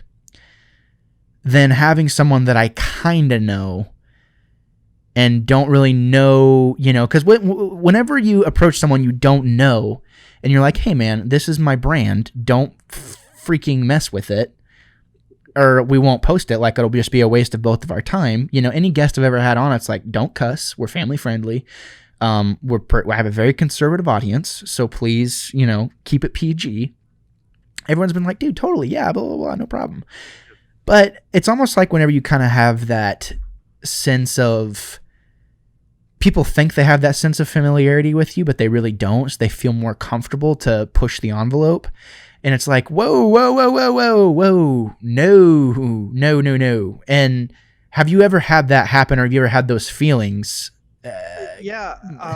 It's interesting because in fairly recent months, it's been that scenario where somebody has figured out, oh, you have a podcast? Oh, when am I going to get an invite? When can I be on your show? And I'm really hesitant to commit to having someone on that's brand new. Yeah. Particularly that I don't even know if they're a podcast listener. I don't know if they listen to podcasts or not. Right. What's your what's your resume is really the thing that I go to first. And if there's no resume there, and that speaks to what you're talking about, I've been the same way. I've been far more apt to reach out to somebody that I don't know personally, but I hear their body of work. And I know I can work with that. I can roll with the punches. Totally. And I know what I'm getting, and they know they can listen to my show and they can know what they're getting into. Totally. And so those kind of collaborations are taking place right now with my show. Awesome. So there's that, but then there may be a friend, and they might want to be on the show, but man, I've got to have several more conversations with you. Yeah. Before I can feel comfortable saying, here's going to be the subject matter, and I know what I'm going to get when I talk to you about it. Right. And there's a level of trust there that has to be built up before you can go ahead and commit to having somebody come on your show, because it doesn't matter how much editing or how good of an editing whiz you are. Yeah. If there's no chemistry there, the listener's going to hear it. Totally. And they're going to be far more apt to turn. Well, and if you're not comfortable, I feel like, when people listen to the show, whenever we have, this is very much a type of show, the interview process where I'm trying to have more and more guests. I've reached out to a lot of different people, like we had Ryan Dalton on, we had Jamie French on, we had, I have people lined up, more people from Japan. We're having Natty Red, with her business, and new Wannabe Critic Productions family. I produce her show. We're having her on talking about her thing. Kind of getting that vibe more into this podcast, I feel like is totally an awesome thing. And the listeners can totally pick up on whenever we're doing a review. It's very much business like usual. It's like, this is the thing. Like it's almost like a completely different show. And if I had a small team of people that had wherewithal to edit shows and whatever, we'd have a podcast feed dedicated to doing such. But right now I have 4 podcast feeds because I have too many ideas already. And it's like, okay, I feel good with this right now. Why not have different ideas come to the forefront, each week? Or, they kind of get a vibe of what they're going to get, what they could get, from a certain conversation. And to me, having that is so valuable to me as a podcast host. It's like, do I really want to risk having this person on that I don't know if I'm going to feel comfortable with them being on the show? Yeah. Do I really want to risk that just to have a friend on, Yeah. And that's not even to be like a jerk. It's to be like, listen, how many podcast episodes have you sat down? First of all, how many podcast episodes have you listened to on average, do you think? Also, have you, first of all, how many podcasts do you think you listen to on a regular basis? 2, have you ever even thought about what it takes and how much work goes into doing a podcast? Especially, I'm doing video as well. Do you realize how much work goes into a video show? It's like, then no, I don't want you on my show. Sorry. And, there's been ideas that have come to me, through my cast of people that, and friends of the show and, collaborators, that are part of our show now are like, hey, yeah, we were thinking about doing this idea. And I'm like, great. I love that idea. Let's do that. And come to find out it involves more people. And it's like, okay, well, who's going to be involved? And it's people that I'm not particularly close with. And they're like, yeah, they want to be a part of it, blah, blah, blah. And it's like, how do you say, I don't want that person to be, I don't want to put my name on something that has that person in it because I don't have that familiarity with them. It's nothing against them as people, but like, how do you come across, how do you execute that type thing? And the hardest conversation you will ever have as a podcaster is calling your friend up and say, hey, look, I'm listening to the playback in this and I'm trying to edit this and I can't use it. Oh no. Has that happened? Yes, I've had it happen to me. And so there are episodes out there, issues out there that have gone to the cutting room floor and have just been quietly swept away because there's a certain level, there's a certain, well, you've talked about it on your show. There's a brand, right? Yeah. You have a certain expectation that you want to exactly right there. And if it doesn't measure up to that, if it doesn't hit that bar, you got to be man enough to say, nope. Yeah, we're going to have to walk away from this one. Yep. I've had to do it. You'll have to do it at some point, I'm sure. Yeah. Well, and it stings. It almost, it feels like it will happen at some point, but I feel like you're protected whenever experience is your best ally, because I've listened to older episodes of my show where me as the host, I'm listening to it and I'm like, I would never have that person on my show. That person saying, you'll never host another AOG again. I'll just tell you that right now. Just kidding. Good. I hated it. There was too many people. Sorry. That was very true. It was a little too ambitious. I got a little ahead of myself because here I am. I'm like, I got like 50 episodes. I'm like, I'm this hot shot podcast host. Boom, boom, and like ready to go. And I was not ready for that conversation. So, yeah, but it was fun. It was fun to get together and just turn the microphones on in like the good old days. But I feel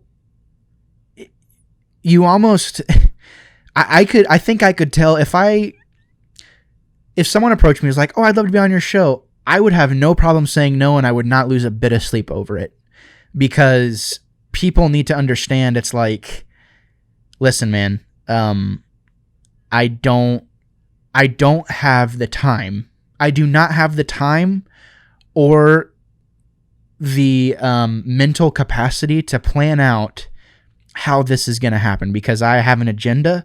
I'm trying to stick to that agenda. If you start a podcast and want to make something happen, let's do it, because then I know you're serious. But you're not going to come on my show and goof off. Like, you're not going to come on my show and goof off to the level, a different degree than what we do. You know what I mean? Like, we have a good time. I don't want to make it sound like the show is so serious or whatever, but you don't want someone not taking it seriously. Yeah. Or you can't come on my show and see if you can figure out your craft. Yeah, exactly. Like, I'm not your The wannabe critic is not a guinea pig, ladies and gentlemen. So if there's anyone out there wanting to collaborate, just know the answer could be no, and it's nothing personal. Sorry. And that's something that I've really learned, reaching out to other people about getting on their shows and, or just inviting them to come on my show. It can be nothing personal whatsoever. And, they'll be like, look, man, I'll just, for instance, I've been trying to get Greg Miller from Kind of Funny to come on to do something ever since I had the blog back in 2014. I've been trying to get him to do something since then. And that man is so busy, and it's like, who am I? It's never going to happen. It's never going to happen. He's never going to come on a show and do a conversation, but I keep trying. And you know why? Because whenever I got in touch with Ken Levine, another one of my heroes, the creative director of BioShock, who very much, BioShock was like the God of War 2018 of its time, very much so, like this groundbreaking thing. And if you would have told me 6 years ago that I'm going to be talking to Ken Levine for my blog, I would be telling you, if there would be one piece of advice, I would tell myself then, like, dude, just go buy your microphones and do your thing now. Ken Levine's, you're going to have an interview with Ken Levine set up in a month. Yeah. Get ready. And Ken Levine very much told me, do not stop at nothing. Always reach out, always be knocking on doors, always, because eventually they're going to say yes. Yeah. And even if they don't, there's still that hope that they say yes. And it's, even if it's not the Greg Millers or, the no clip guy, and stuff like that, even if it's not them, it's going to be someone in the industry that notices, hey, I would love to come on your show. And I have one lined up in August where it's like, he very graciously was like, man, he was supposed to be on the show already. And I'm not going to say who it is because I want it to be a surprise. But he told me back in June, he was like, yeah, let's chop it up in June. And then June rolls around and all this things, things are happening, like the Black Lives Matter stuff is happening. And he's like, this isn't a good time. Let's chop it up in July. July rolls around. He's blasting all over IGN. He's hosting shows. He's doing all kinds of stuff. He's like, hey, I am not mentally ready to do a show like this. Can we shoot for August? And I'm like, dude, whatever. In my mind, I'm trying to keep it cool and keep it professional and not be like, holy crap, like, I can't believe you said yes. But at the same time, you kind of have to show that respect in a way. And it's like, dude, I'm just happy to have you on the show. Come on when you're ready. No, and that will take you a long way. Yeah. Just showing that gratitude, demonstrating that gratitude. Right. When it's because that's been kind of the experience that I've had with Drive Back the Night, because we've had Robert Hewitt Wolf, who was the showrunner and head writer for the Andromeda series. We've had actors, various actors that play different roles, other writers from the writing staff of that show. And the only reason I got them on the show is because I decided, hey, you know what? We are doing this podcast. We are this voice that's out there in the wilderness.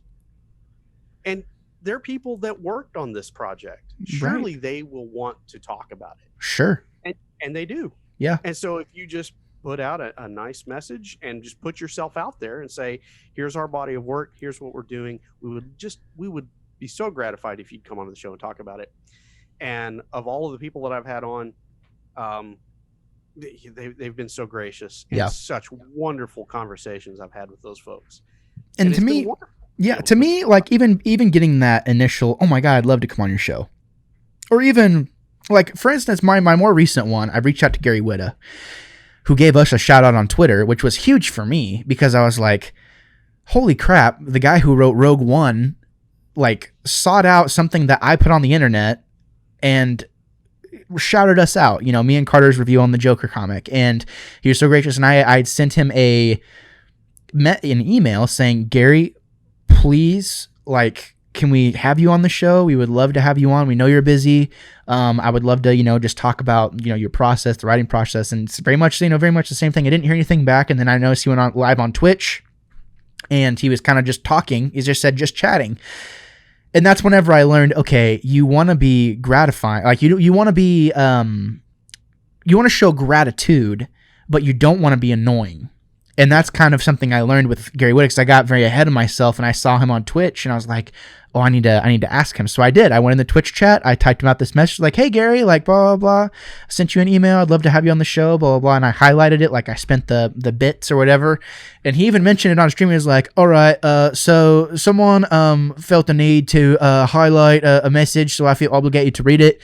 And then he read the message and he was like, look, man, yeah, I've had to say no to interviews for a while now.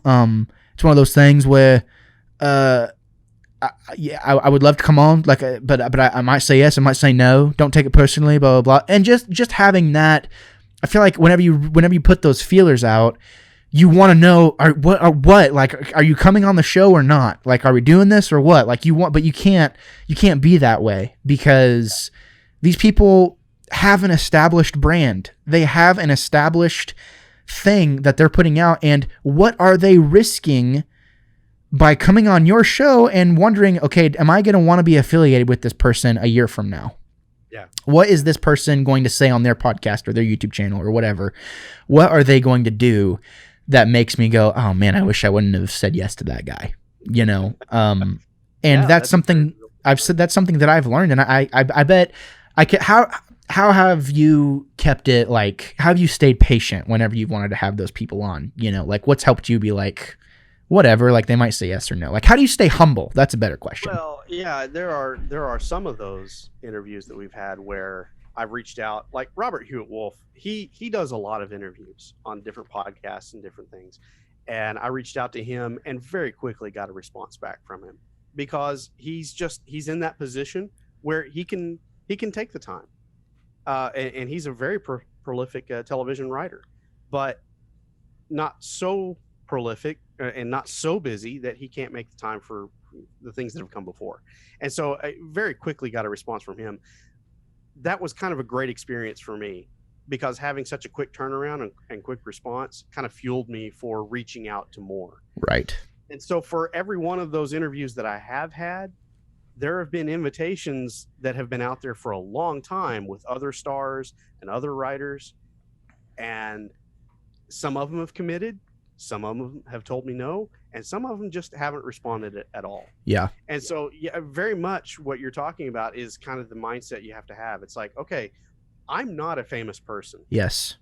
Those people, in many respects, are. Right. And their time is their time. So if they're not going to respond or if they're going to tell me no, they have every right to do that. Absolutely. And I'm not going to disparage them. Yep. Because there may be a myriad of reasons why they have to say no right now. They may be busy with something, right, and they just can't commit to it, and that's fine.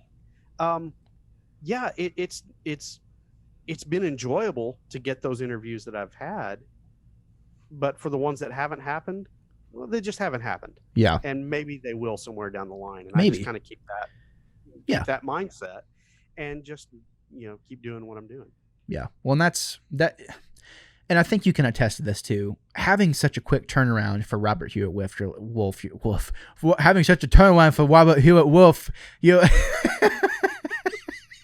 I bet that was one of those things. Wow, he said yes. Maybe this other person says yes. And for me, that's what Ken Levine was, where I tried to get a hold of him for years, 3 years. I just kept asking. And then finally one day he messaged me back on Twitter and he was like, F it. Yeah, sure. Whatever. Let's do it.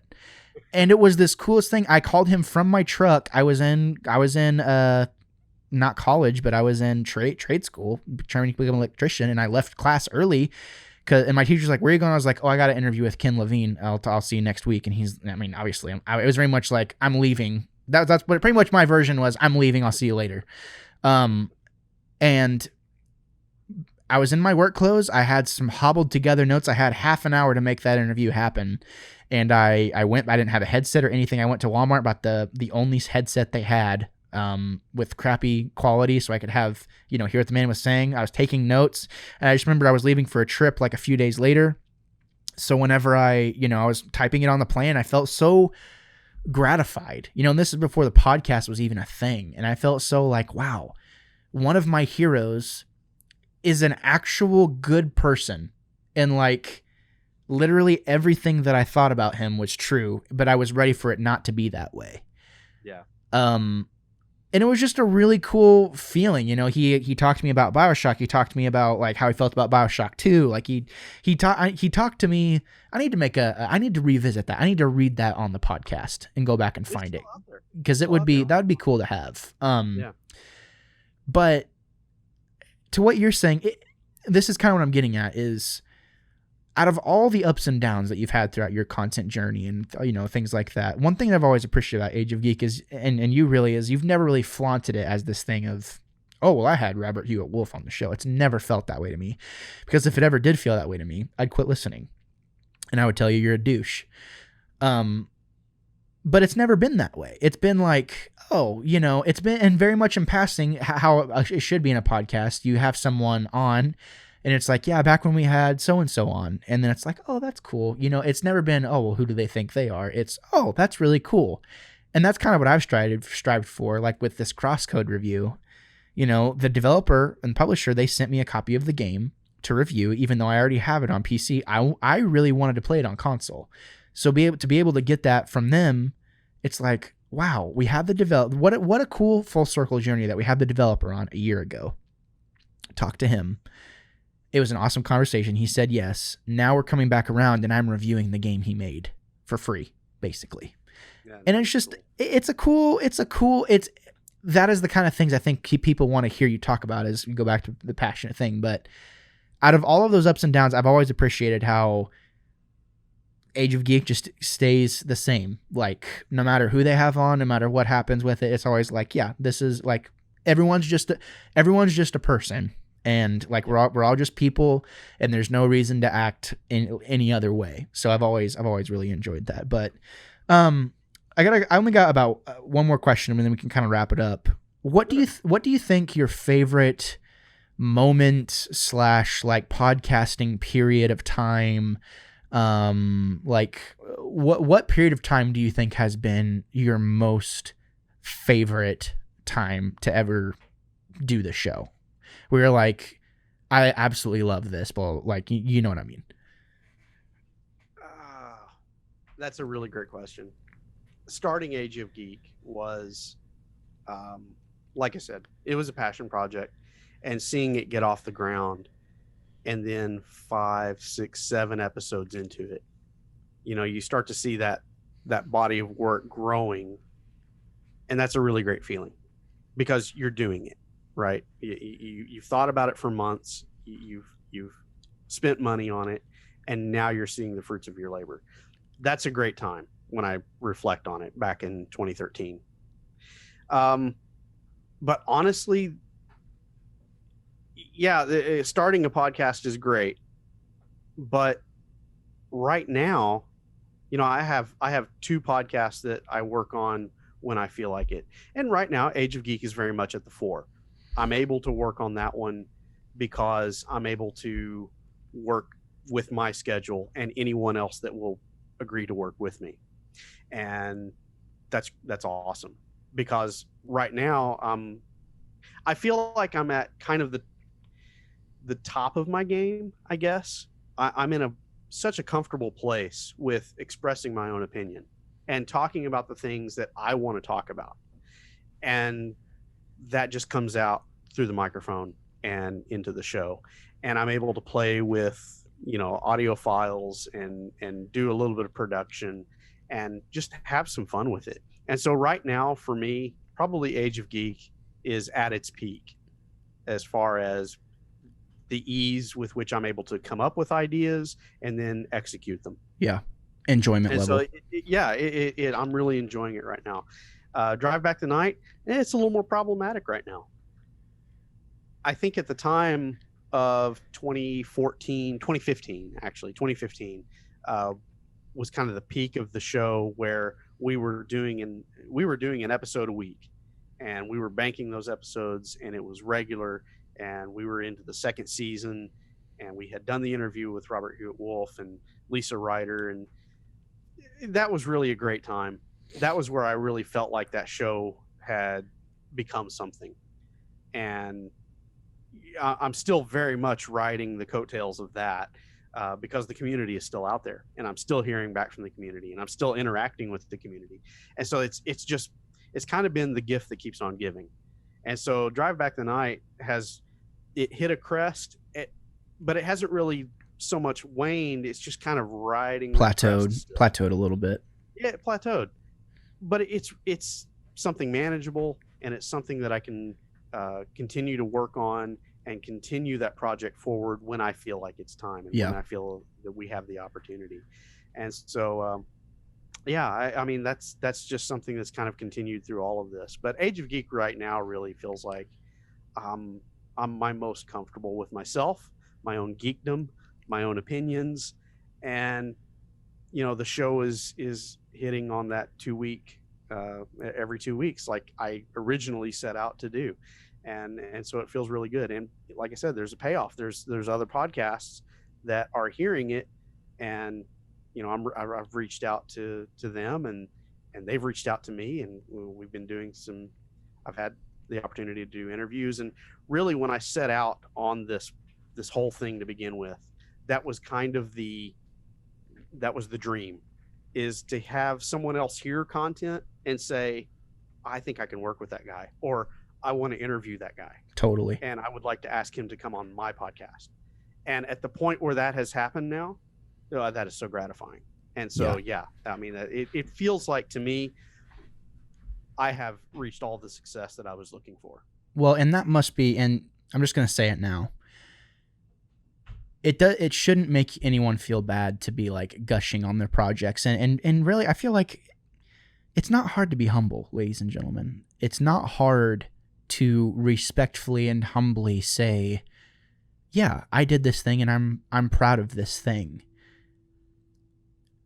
It isn't hard to be that way. And contrary to belief and popular opinion, it's okay to do that. It's earned. I mean, Ethan's had his podcast for 8 years. It should be to this point. Hopefully, if it's been to that. But to get it to that point, no production ever goes, any production that's worth doing and that's worth having success does not go through an easy ride. It's tumultuous. It is ups and downs. And to me, just as an onlooker, I definitely think that Age of Geek has definitely hit its swing. It's really hit its full stride at this point, and we'll probably have some legs for quite some time in turn, because it very much feels comfortable. It feels good to listen to, and it's enjoyable. And it's, when it pops up in my feed, I'm like, oh, thank God. Like, I don't have to worry about what the daily news is with, and I love Kind of Funny. I love stuff like that, but I don't want to listen to those guys because it very much, like, the agency of it being their job is so at the helm and at the forefront that it doesn't even feel personal at times. And that's something that I can always rely on Age of Geek whenever I want that feeling of having a beer with somebody. That's where I go to, and that's what I look for. Not for every podcast, because there are things, there are podcasts that I listen to where I'm like, these are my inspirations. I want to emulate their thing, but also I don't want to be them. I want to imitate their drive. But I also think it's good to have shows like Age of Geek where it's like, hey, don't take it so seriously, enjoy the ride, and the hard work will speak for itself. And I think in a lot of ways for me, like, my projects speak for themselves. They do, and they're getting better as time goes on. It's like I'll listen back and I'm like, I'm so glad I changed this thing, or I'm so glad we did this thing, or I'm so glad we took this step. And Age of Geek has gone through all that now. But to me, what's interesting is at the beginning of Age of Geek's journey compared to now, me as a listener, this period of time and this period of time feel the same. But this period of time you're in right now is so much more refined and focused, but still having that same feeling. And I think it took you almost having that 3-4 years of combatment and really kind of taking it. That's how I think you can tell you're passionate about a project, is whenever you get to the point where it's like, I'm a fraud. And I'm a fraud and everyone knows it. I'm turning it off. No. And then you resurrect it. Like, that's some Beethoven type crap right there. Like, that's poetic is what we call that. And that's a part of the reason I wanted to have you on to talk about it, because it's been really, like I said before, it was hard to watch at times, but it's been really cool to see Age of Geek kind of make its way back. And it's cool that you don't even have to blast things all over Twitter to get the numbers you want, which is a really cool thing. So I'm really happy for you. And, go ahead. Sorry. Well, I was going to say, I just wanted to say, I really appreciate you saying that, because I mean, it has been a struggle. The struggle is real. Yeah. And over the years, that struggle has directly impacted the production of the show, and as we've talked about a little bit. But yeah, that is so gratifying to hear you say that the result of that stick-to-itiveness, that stubbornness that's in me, to keep the fire at least keep the coals hot. Right. Even in those times when I'm not doing something directly for the show, just to keep those coals hot has had a payoff, in that it has allowed me to continue this project going forward. And now I have 8 years to look back on it. And honestly, I look ahead another 8 years. And yeah, I can definitely see myself still doing the show. Yeah, there's going to be some tweaks there. There's maybe some improvements. There may be some new things along the line. But it is great to hear you say that in many ways, it's still the same show that it started out being.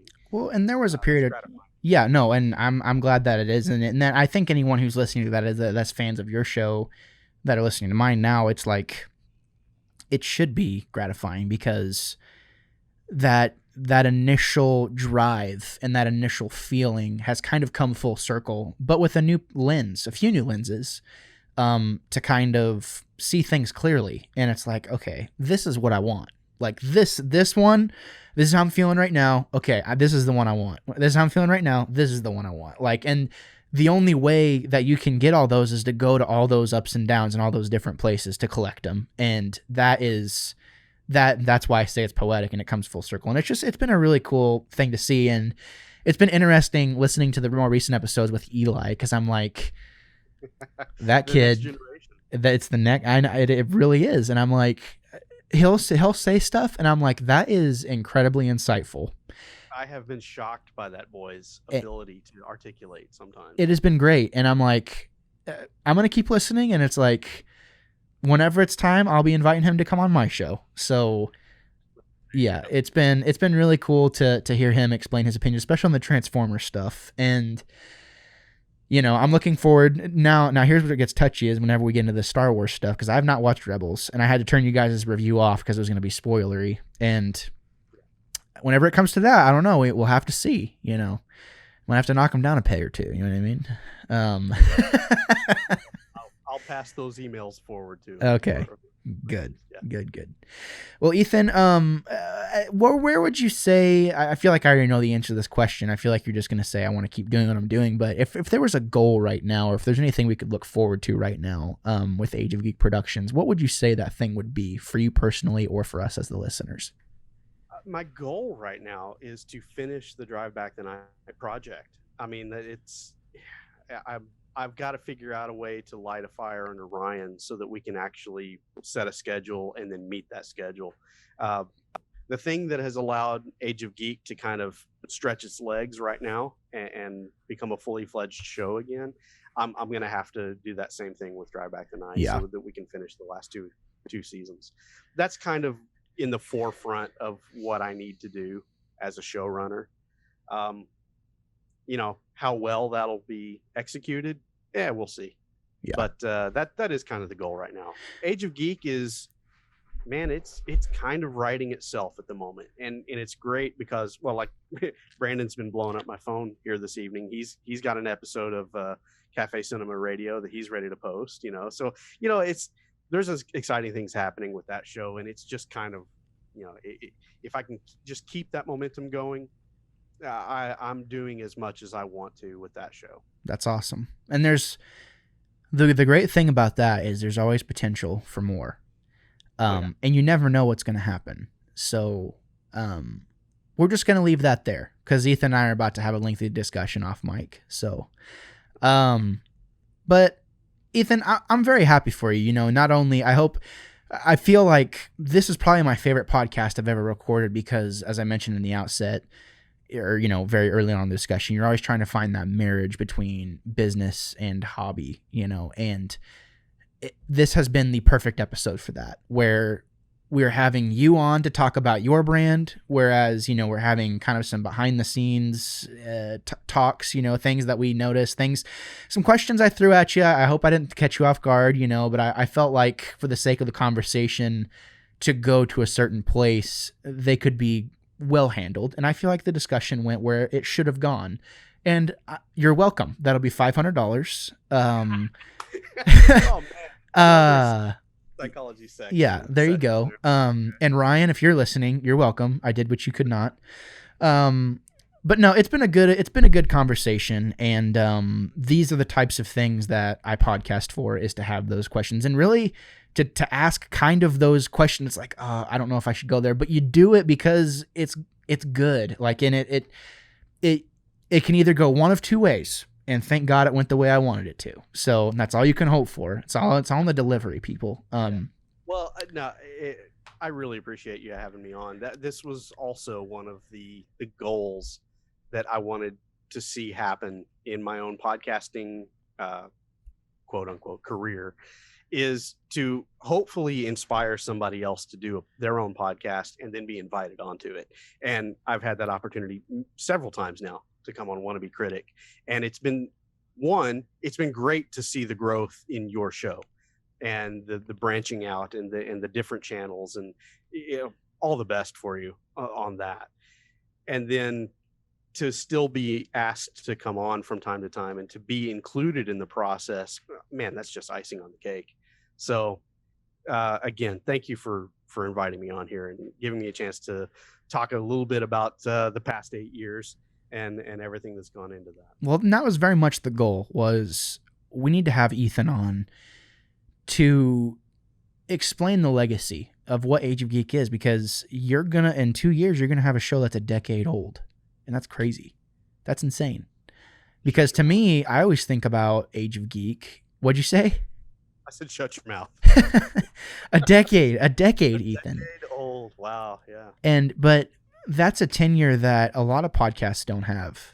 And every single accolade, quote unquote, you know, everything that you've ever gotten, I think has been well earned, you know. And like I said before, those waveforms, those memories you have, the struggles, like, those only mean something to you. And the journey that you've had to get to this point, it's like those are going to be burned in your mind for the rest of your life. And there is nothing like having that feeling. And I feel sorry for people who give up because they don't know, like, I don't know. It's sad to see him walk away, but I'm glad you're still going strong. You are always welcome on the show, always. And as I said before, we're having a lengthy discussion after this podcast is over.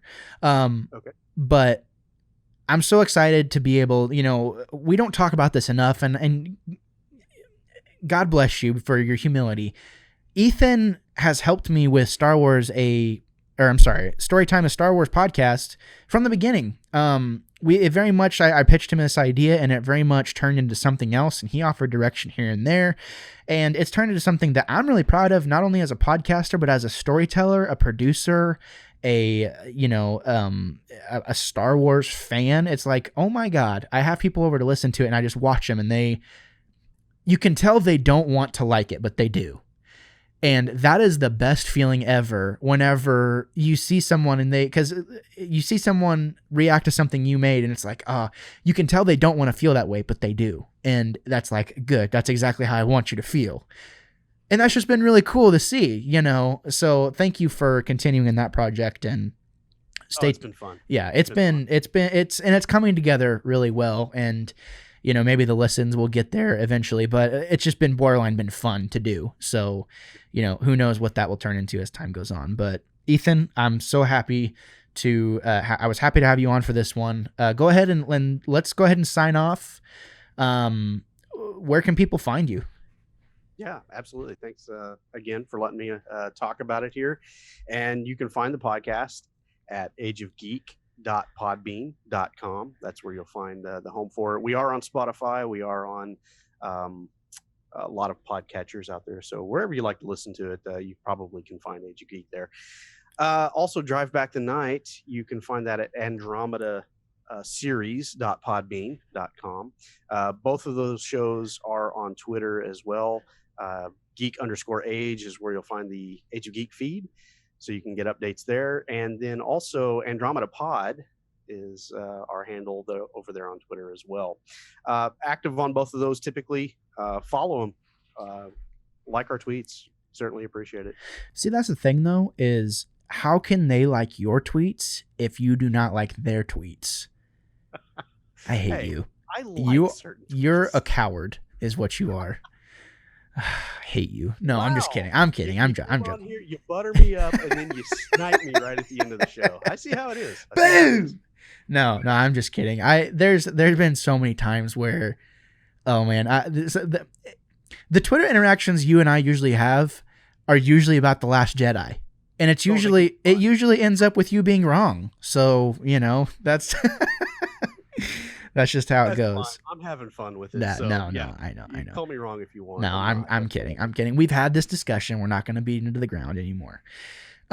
Ladies and gentlemen, thank you so much for tuning into this special episode. It was a joy to have Ethan on. You know where you can find us. You can find us at wannabecritic.com. You can find us at, literally, if you type in Wannabe Critic Productions on any podcast service, or for most podcast services, the big ones, Spotify, Apple Podcasts, things like that. Wannabe Critic Productions will take you to all of our works: Game Club, Storytime, a Star Wars podcast, our newest podcast, Happy Hour with Natty, where she talks local business, adding new branches to the production, what we're doing here at Wannabe Critic Productions. There's something there for everybody. I truly feel that.